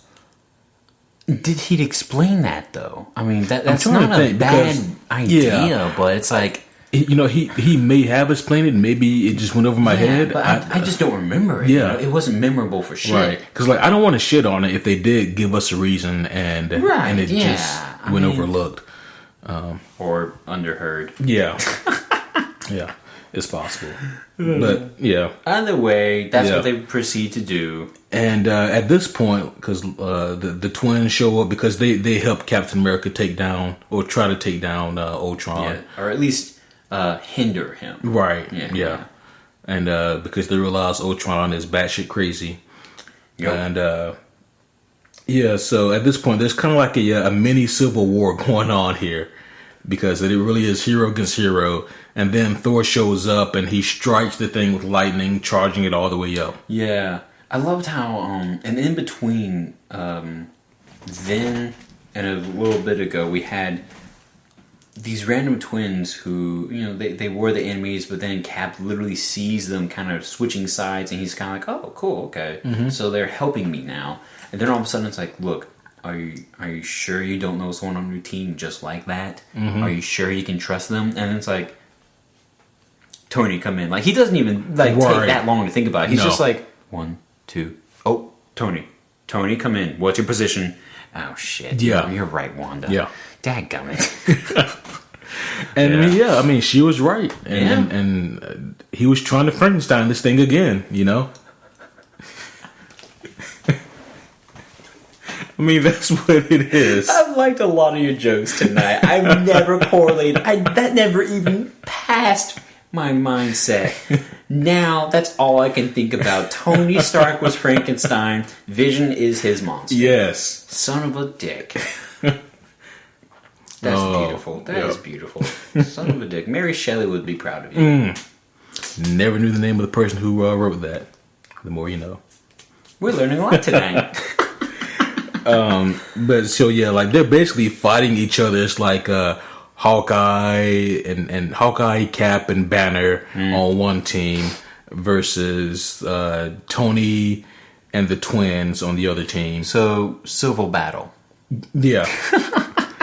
And then Thor flies in out of nowhere and then strikes the thing, charges the pod fully, and he does allude to something like, "I had to do this because reasons."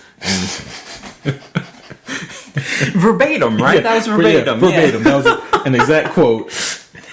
Yeah, and I loved how all of a sudden the hammer was the resurrecting thing. Like, if that wasn't confidence enough to make you realize that, nah, bro, you're not just destructive, I don't know what else is. Yeah. You brought this to life. Right. Yeah.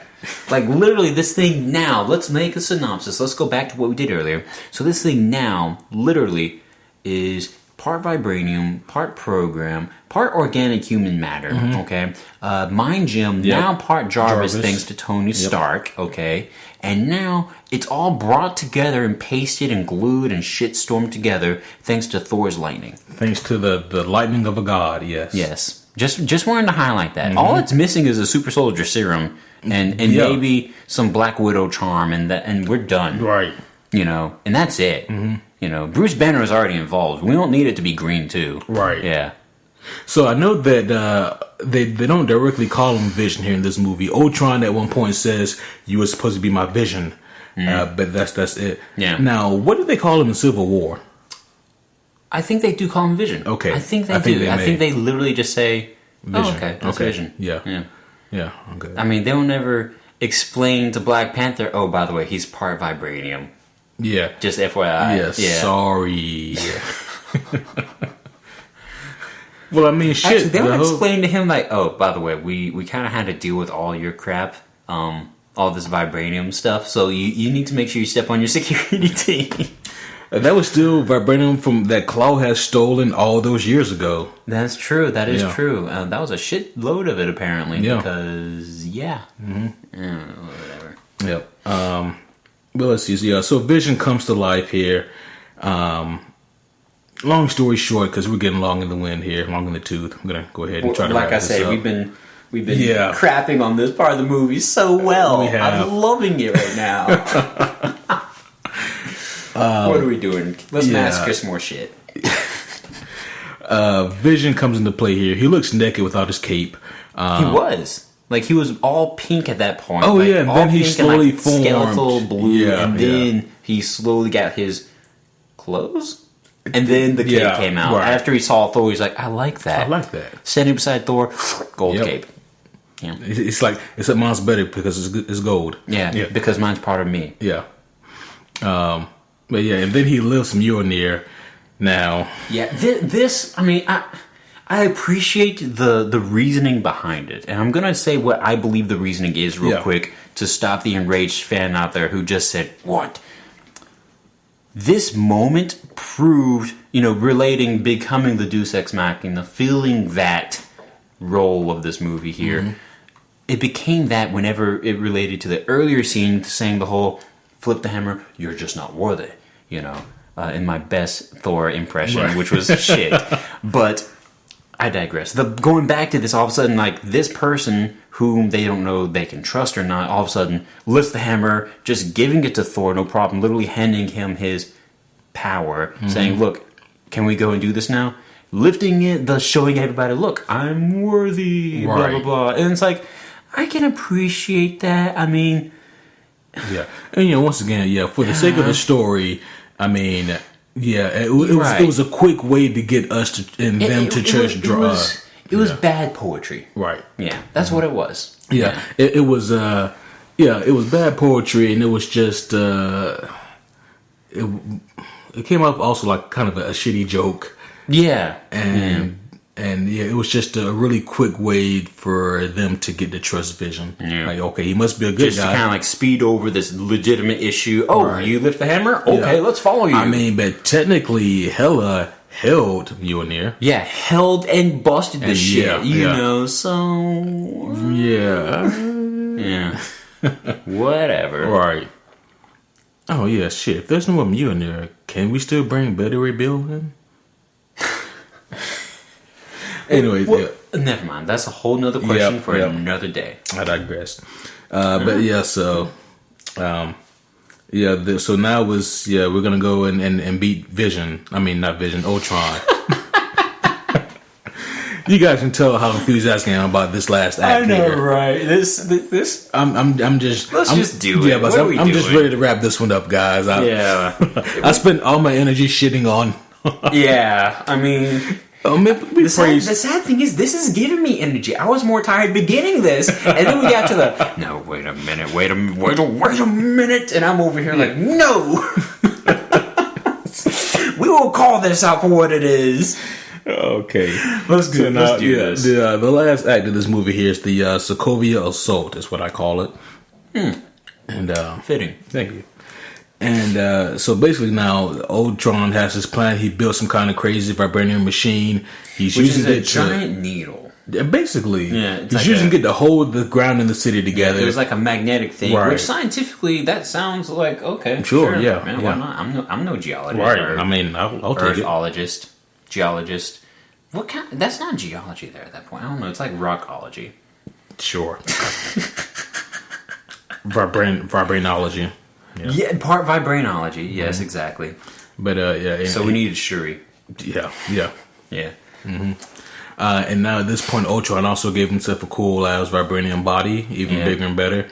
There's a brief fight here between him and Vision, and I guess they allude that Vision shut him out of the internet. They did once again a really piss poor job of explaining that. Like all of a sudden, like they touch for a little bit, and it's like this almost technological battle, wired battle, more so than physical. And then all of a sudden it's like, you shut me out. Yeah. And I wish they would have expounded more because I'm like, shit you out of what, man? Like, because we don't understand what that was. Like, I believe the mind gem would give him the capability on a confusing cosmic and technological level because somehow that interloped. But they didn't actually explain it at all. No, you know? and they could have given us something. Right. But something, but they really didn't explain that, you know. Because, like, oh, you shut Ultron out of the internet. Yeah. Okay, yeah, and I saw a unicorn. Mm-hmm. Yeah. They're both equally likely. Right. Yeah. I mean, because here's the thing, like, you know, Ultron builds his Ultron bots. Well, it's kind of the same thing on the internet. He leaves traces of himself on the internet, guys. So, like, it's not like you can just be like, oh, I shut him out of the internet. Well, no, he's still in there. It's not like a tree where you cut off the tree and there's still the root system, and all of a sudden now he has no connection to the world. Right. He's just literally multiplying that fast, you know. So, I guess you cut off this room here. Well, whatever. I'm still in both rooms presently. Right. You know, but whatever. That's me trying to explain it. Yeah. And so here, we get this fight scene. Ultron gets shut out of the internet. And this last act is pretty much just a big ass fight scene. I mean, yeah, it's a glorified, cool fight scene where it's like, okay, let's make it slow mo, do a radio camera, and it will look great. And it is really cool. I mean, to be fair to this movie, it does have a lot of cool action. Yeah, I mean, it really was. Yeah. And once again, I really love Hawkeye here in this movie. Like the pep talk that he gives to Scarlet Witch. You know, you leave out this door, you're an Avenger. You're an Avenger. Yeah. I mean, like it's great because he even says something like, you know, the city's flying. It's flying, and I have bow and arrows. None of this makes sense. You're right. You can't not love Clint this movie, man. He's drastically, exponentially even improved from the first movie. Oh, yeah. He's so much better this time around. And, I mean, at this point, like, you just They better not change that for the third movie, damn it. They better not try to find equal footing or whatever. Come on. I mean, I liked him in Civil War also. So... Also, yes, good point. That's fair. I forgot about the in-betweener. Yeah. And at this point, I have in my notes that, Hawkeye to me is the best part of the movie. That's very fair to say. Yeah. I like that. I mean, I feel like as far as the characters go, he was the only real character to have like an arc. Oh yeah, you know. Like, I mean, the twins kind of do too. Yeah, I mean that's cool. They have a weird one, but a good one. Yeah, and it's almost kind of shared with Clint's, but Clint's own is it's the best. Mean, I don't know what the best part of the movie is for me. I haven't even bothered to think about it. But you're right, Clint is up there. Yeah. Mm-hmm. I have here in my notes. Thor and Cap, they have like the best team ups because you see like a couple of them here. Oh look, they're all lined up. Yep, they are. Right, this one where like they made like a sound wave when Thor hits Cap's shield and like creates this giant sonic boom type effect. Which poor Cap, dude. Yeah, it's like okay, God is hitting me. Right. Okay. There's the one they do here where like Cap tosses up the shield, Thor hits it like a baseball, and it ricochets and rips through like all the Ultron bombs. Which is great. Yeah, I love that shit. Yeah. And once again, kudos to like these creators and designers and artists who make this shit. Yeah, because that's really creative. Let's see. This is where I have it here. Wanda's powers are vague. Vague powers are very vague here. Yeah. All fun. What was the term? Vague magic. That's right. Mm-hmm. Yep, all of a sudden she goes from vague magic, which included telepathy, nightmares, and other weird shit. Yeah. Now to hex bolts. Yeah. Yep. Mm-hmm. Yep. I mean, yes. Oh, and don't forget, she also had like a nova explosion. Hexplosion. Hexplosion. Hey, there we go. There we go. And you know, at this point, like the city's floating now, and Ultron has good points. Like, even if I shut it down now, billions will die. Yeah, like he had a cool, well thought out, like, what are you gonna do plan? Mm-hmm. Like he owned the chessboard. And now, don't get me wrong, I don't think that this is the most practical way to destroy the world. No, it definitely isn't. It's almost dramatic. Like, he had to have a big flair to it type thing. Playing an emotional side to a logical being again. I mean, like, I found it interesting that everybody in the world still has power, running water, satellite, cell phones, internet. Everybody still has all that. Yeah. Ultron hasn't bothered to shut any of that down. Nope. Yeah. He's just interested. Okay, I'm going to destroy the world and the Avengers. They must be extinct. I need a body. Yeah. Yeah. I need a new body. And I need to create a giant vibranium needle that's going to fly and uplift this city. Yeah. And then I'm going to drop the city, causing it to kill everybody. Yep. I mean, that's such a weird plan. It really is, yeah. I mean, he really was part Tony Stark.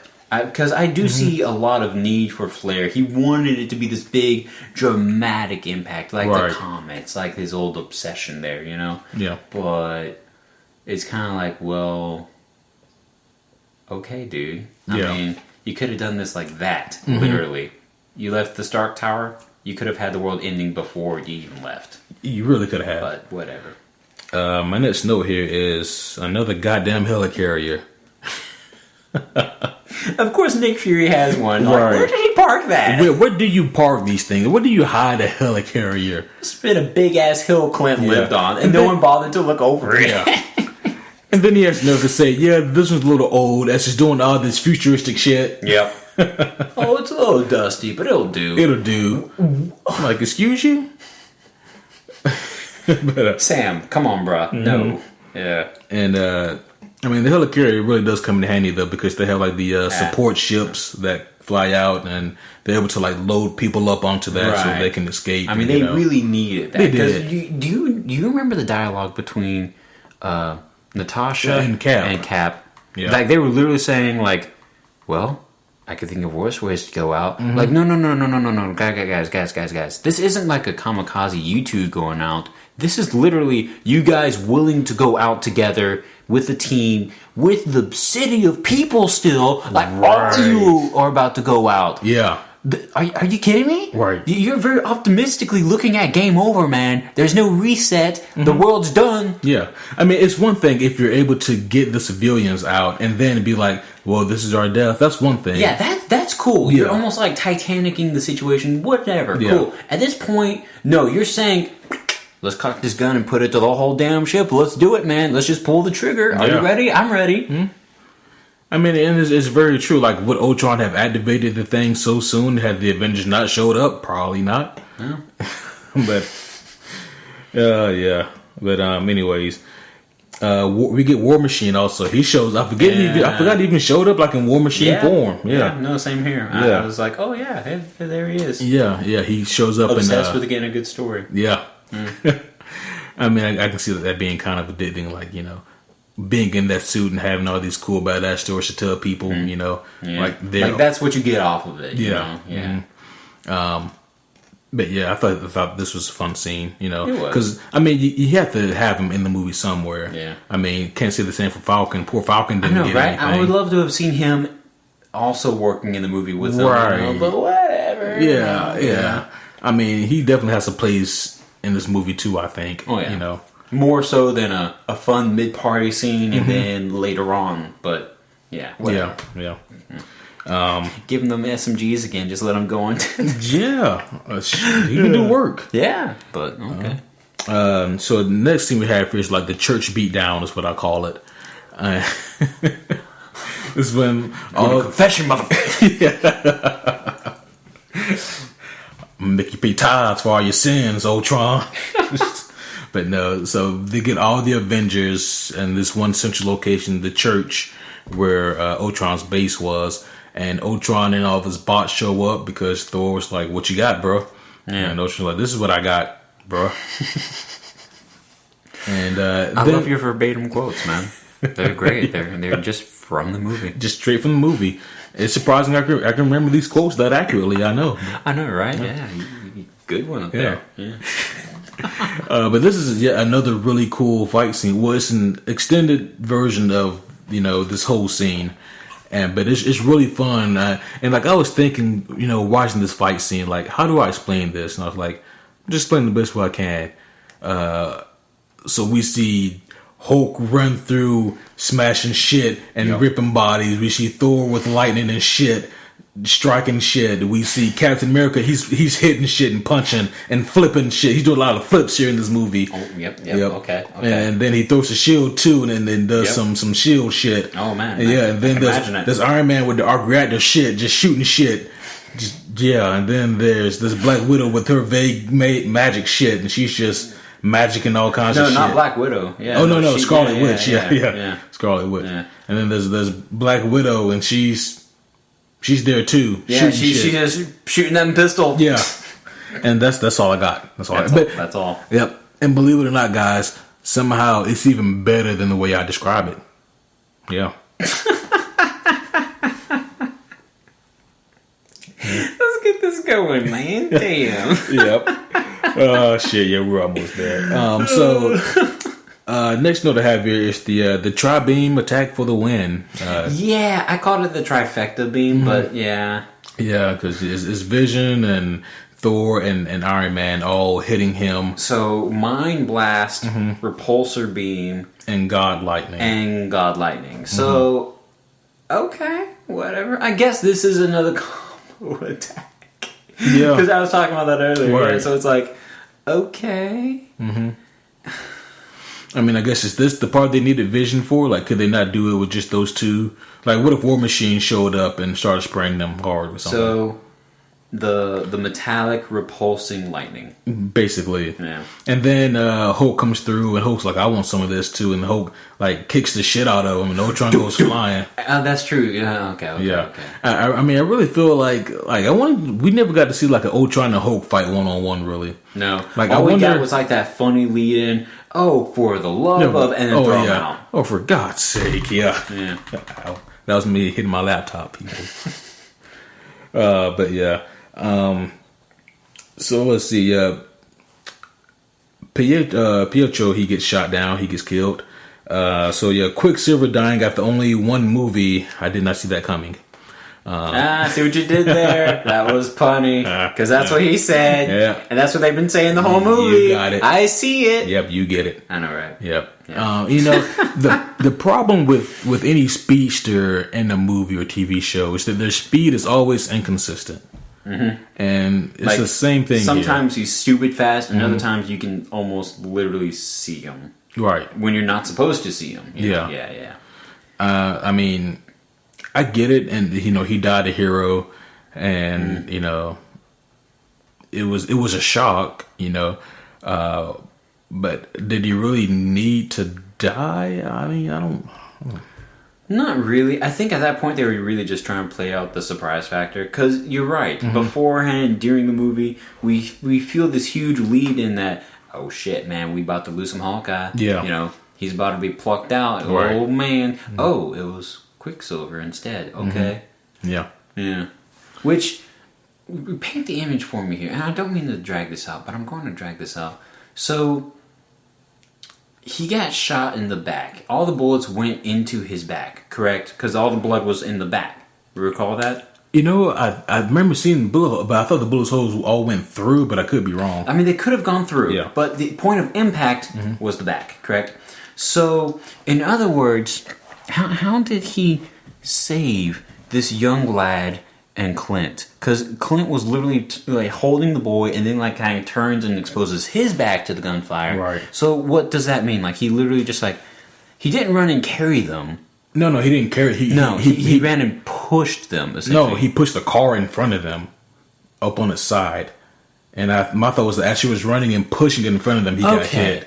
Okay, yeah. That's a little bit more believable. All of a sudden he's running, pushing this car, but somehow the bullet still pierced him. Yeah. So, did he push the car too much? I mean, I think him pushing the car maybe slowed him down and he got hit. I mean, because we do see him. I guess if the spray and pray was that much, then sure. Yeah. I mean, because we see him get shot in the movie just a few scenes earlier. Well, by a stupid cop who grazed him. He's kind of really? That's funny. If I got grazed by a bullet, I would have been a lot more than just really. Yeah, we can call it a graze, but I just watched it. It looked like it went through. Yeah? Yeah. I don't know. It looked like a graze to me. Yeah. It definitely took some skin and stuff with it because it was like a red line. Mm-hmm. It wasn't just costume being... Yeah, but... I don't know. But, yeah.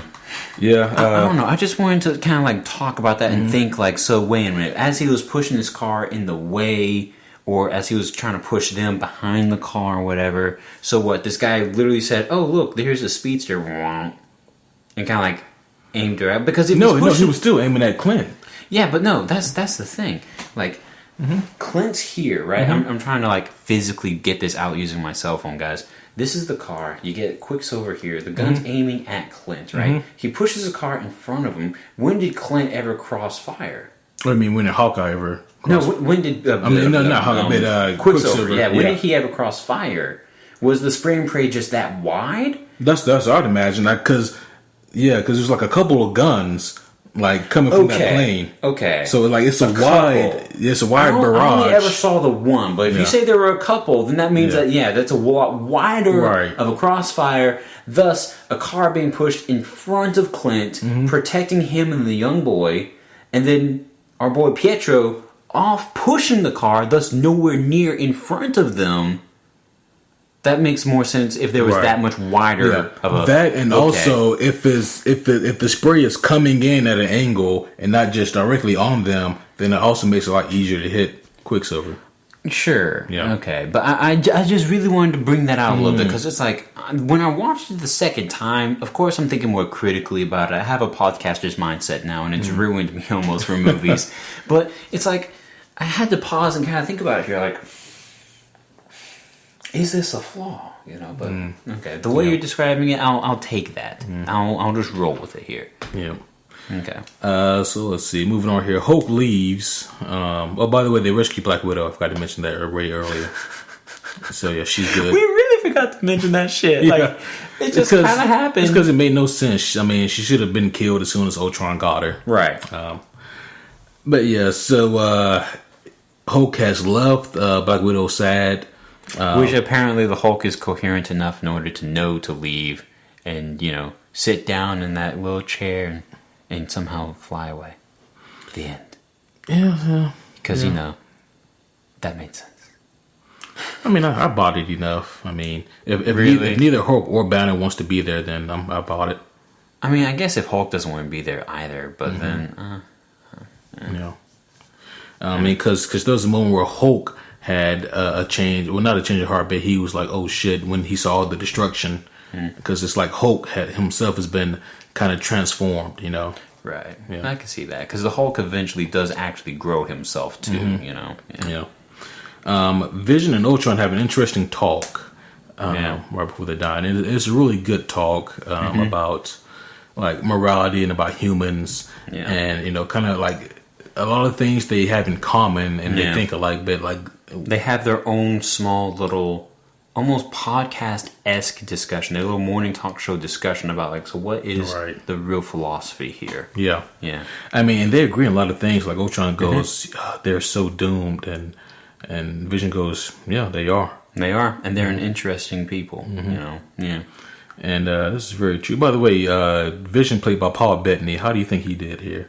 I really liked him, man. Yeah, like, me too. What they gave him was a little wonky, but what he did with it, still good. I mean, the man, he's good. Yeah, he had years of experience voicing Jarvis, and now it's like we actually need you to be someone on camera. Yeah. But yeah, I thought this was I think he did a really good job too. But I really did enjoy like the last little talk here between Ultron and Vision. Yep. And Ultron obviously knows that he loses here, but I think he just wants to get it over with. So he lunges at Vision, and Vision kills him easily. We go back to the new Avengers base. Everything is. Hey, what's up? I just thought about something. So the floating city, Sokovia. Sure. I know that they're able to like reverse it, but what happened? Are they able to reverse the engine so that it lands softly back on the ground, or what happens? How does it land? No, what they did was they reversed the magnetic pull and thus broke apart the entire rock or the meteor that Sokovia became, thus throwing the rock everywhere. So the fraction, literally, people think about that. The chunk of pie slice that we got of Sokovia, where Iron Man was flying around, dodging shit and whatnot, that landed in the ocean. Imagine what happened with the rest of the pie, the rest of the radio blast. Where all did that shit go? Yeah. Freaking like China got some shit, we get maybe like some others in Russia or some other crazy. Right. I mean, come on.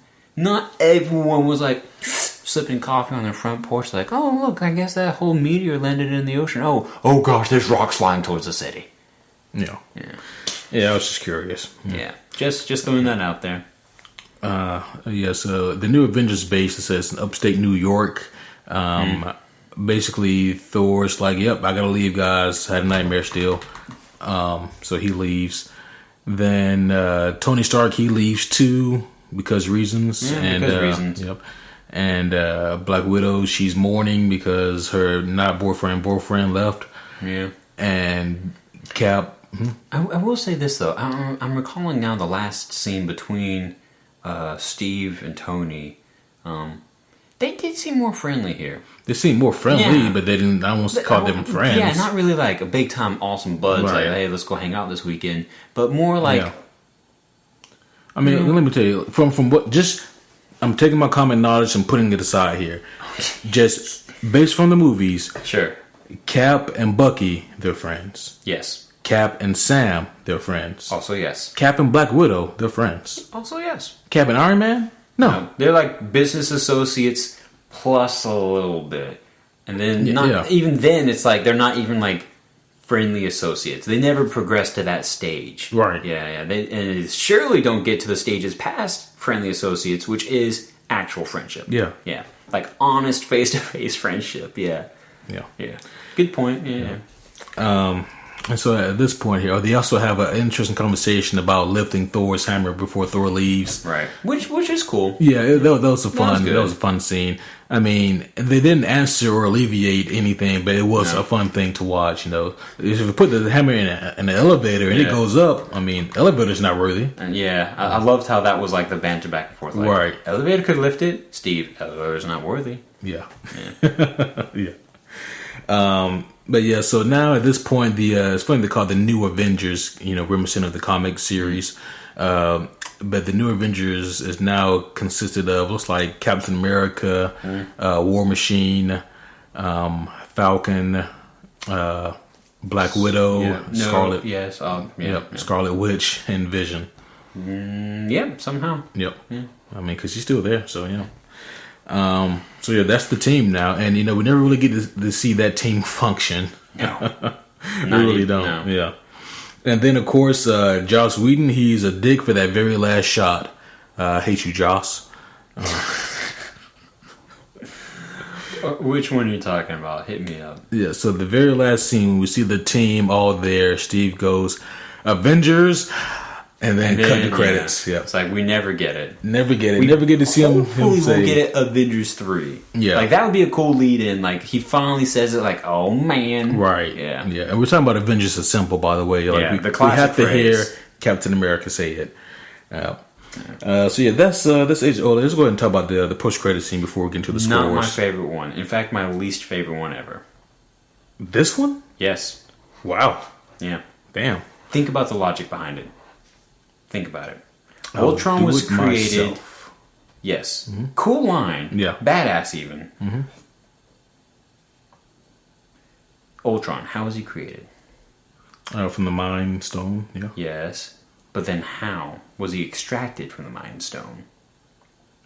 Tony did some bullshit. Exactly. Mm-hmm. Tony did some bullshit. Yep. Thanos didn't manipulate Tony into doing some bullshit. This wasn't a big-ass plan of Thanos's. This wasn't something that he forethought saying, hey, I'm going to give him the Mind Stone coincidentally through the scepter, which Loki is going to get, and then leave on purpose. Yeah. And then all of a sudden they're going to have this weird-ass plot, and this being I know is going to be made and born from the gem. That was not his plan. That was not a thing where you can come in and say, fine, I'll do it myself, as if this was my whole idea the entire time. Like this was my planned out intention. That wasn't planned for shit. No, maybe he was watching on and saying, oh, well, okay, that's kind of cool. Maybe he'll get it done for me. Oh, he didn't. Now I'll do it. I agree with you completely there. Yeah. My thought on that was he meant I'm going to gather the stones myself. Because obviously Loki can't do it. The Chitauri can't do it. Ronan can't do it. Right. I'm going to do it myself. That's what I got from that. I didn't think it had anything to do with Ultron per se, but you did bring up a good point. But right. I mean, that's again, I'm an overthinker. We know this about me by now, people. Yeah. But I mean, I think a lot about this too. That's like my conclusion on it. Yeah, I mean, that's a good one too. I'm going to try to transfer my mindset to that. But in the meantime, I mean, this being your least favorite, because you had some shitty ones. Like, seeing Thanos put on the gauntlet for me, like, just as a fanboy, was a big deal. Right. I mean, plus it does kind of support the idea of Ragnarok when Hela walks through and goes, "That's a fake one." Yeah. You know, supporting the idea that he's already got the real one. Right. Sure, I'll give him that. That's a cool lead-in little interloping factoid. But, I mean, the way I thought about it ruined it for me. Let's be honest, you know. I mean, so you think that the Iron Man 3 post-credit scene is better? You think that Remind me which one that was. Tony and Bruce talking like Bruce is the therapist. That one was funny, but no, it wasn't better by far. No. It was like the Guardians post-credit scene. That's when the Collector and Howard the Duck. No. I don't know. At least those weren't trying to be serious, you know? Like, they were trying to be stupid and funny and, let's get one last giggle. But... I mean, that's probably why I hate them. Just because they weren't quality, they were a giggle. Yeah. What do you think of the Captain America one at the end of Homecoming? That's different, because they had two. They did have two. What was it? Oh, no, I do. Yeah. Okay. Yeah. We'll talk about that in a few weeks. Right. Okay. Yeah. But still, what overall do you rate Age of Ultron here? What do you give this one? Okay. There's typically a good rule of thumb where the first thing that comes to mind normally is the most honest. Yeah. First thing came to mind, 6.5. Wow. Yeah. Damn. Out of 10. Yeah. Not out of 7. Damn. No, I gave it an 8. Yeah? Yeah. Okay. Mm-hmm. I gave it an 8. I thought it was still a pretty good movie. It had some flaws. Yeah. Literally, that was the first number that came to mind, so it's like, Damn. Yeah. Mm. See, I have like a whole catalog in my mind, and I'm like, you know, if I put a movie somewhere, then I'm like, is this movie better or worse than that one? And so that's just how my brain functions with this. But yeah, I mean, so overall, Age of Ultron, it was definitely a fun movie. Like I said, I still think that it may have the most action of any Marvel movie. It definitely does, and it does have very cool action. And I liked the Artesque little marble thing we got in the credits. Yeah, like that was kind of cool. Like, that was unique. Okay, yeah. I mostly liked Ultron. His plan was his plan at first was just vague, and then it went on to become convoluted, and then it went on to make no sense. I loved James Spader. James Spader was great. Yeah. I thought that overall the cast was great. The stuff with Thor made no sense. No, not a one. But I mean, overall, this was an enjoyable movie. It wasn't as straightforward as Avengers 1. And unfortunately, just being a sequel, people aren't as excited about it as they are about the first one. Right. This isn't the first time we've seen the band get together. But, you know, and also it felt like it was, it had too much going on. They introduced too many elements in this movie. They introduced the twins. They introduced Ben von Strucker, even though he only lasted 5 minutes. And they introduced Ultron and Vision. I mean, there was just a lot being introduced here, and there's a lot of characters already. So, I mean, it really felt the movie a little off balance. Yeah. But, I mean, overall, I mean, watching it with your brain half turned off, you can understand the basic theme of the plot, and you can understand the characters and where they're coming from. Right. Overall, I do like the twins. And you can also kind of bear with the fact that Ultron just looks like a small Transformer. He kind of does a little bit. Yeah. And he didn't have, he's way more smooth than a Transformer. He was very smooth, and then all of a sudden he gets a bigger body, so it's like he got buffer. Yeah. You know, but yeah. But anyway, guys, so that's our review of Age of Ultron. Yep. Hope you guys enjoyed this one. So this coming Sunday, we'll be talking about the shittiest superheroes. Well, we're going to call it something different than that. But basically, we're going to be talking about the most worthless superheroes. Yeah, like what were you people thinking? Yeah. And so that's going to be really fun. Then, of course, next Wednesday, we're going to close off Phase 2 by reviewing Ant-Man. Yep, the man who really made Ultron. But kind of not really. Yeah. but kind of not really. Not here in this universe. But yeah, guys, that's going to be it for tonight. Once again, we'd like to thank all you guys. So, as always, feel free to hit us up with any kind of questions, comments, gift threats, food supplies, vibranium, or adamantium, even if you have it. Oh, yes. At superherohomies@gmail.com or the Facebook page of the same name, Superhero Homies. And, of course, also, if you feel so inclined, then please leave us a review on iTunes. That really helps us out. That would be greatly appreciated. Yes, preferably that 5-star rating, hint. But yeah, we're going to go ahead and close up shop here, guys. As always, I'm Quentin. I'm Kevin. See you next time.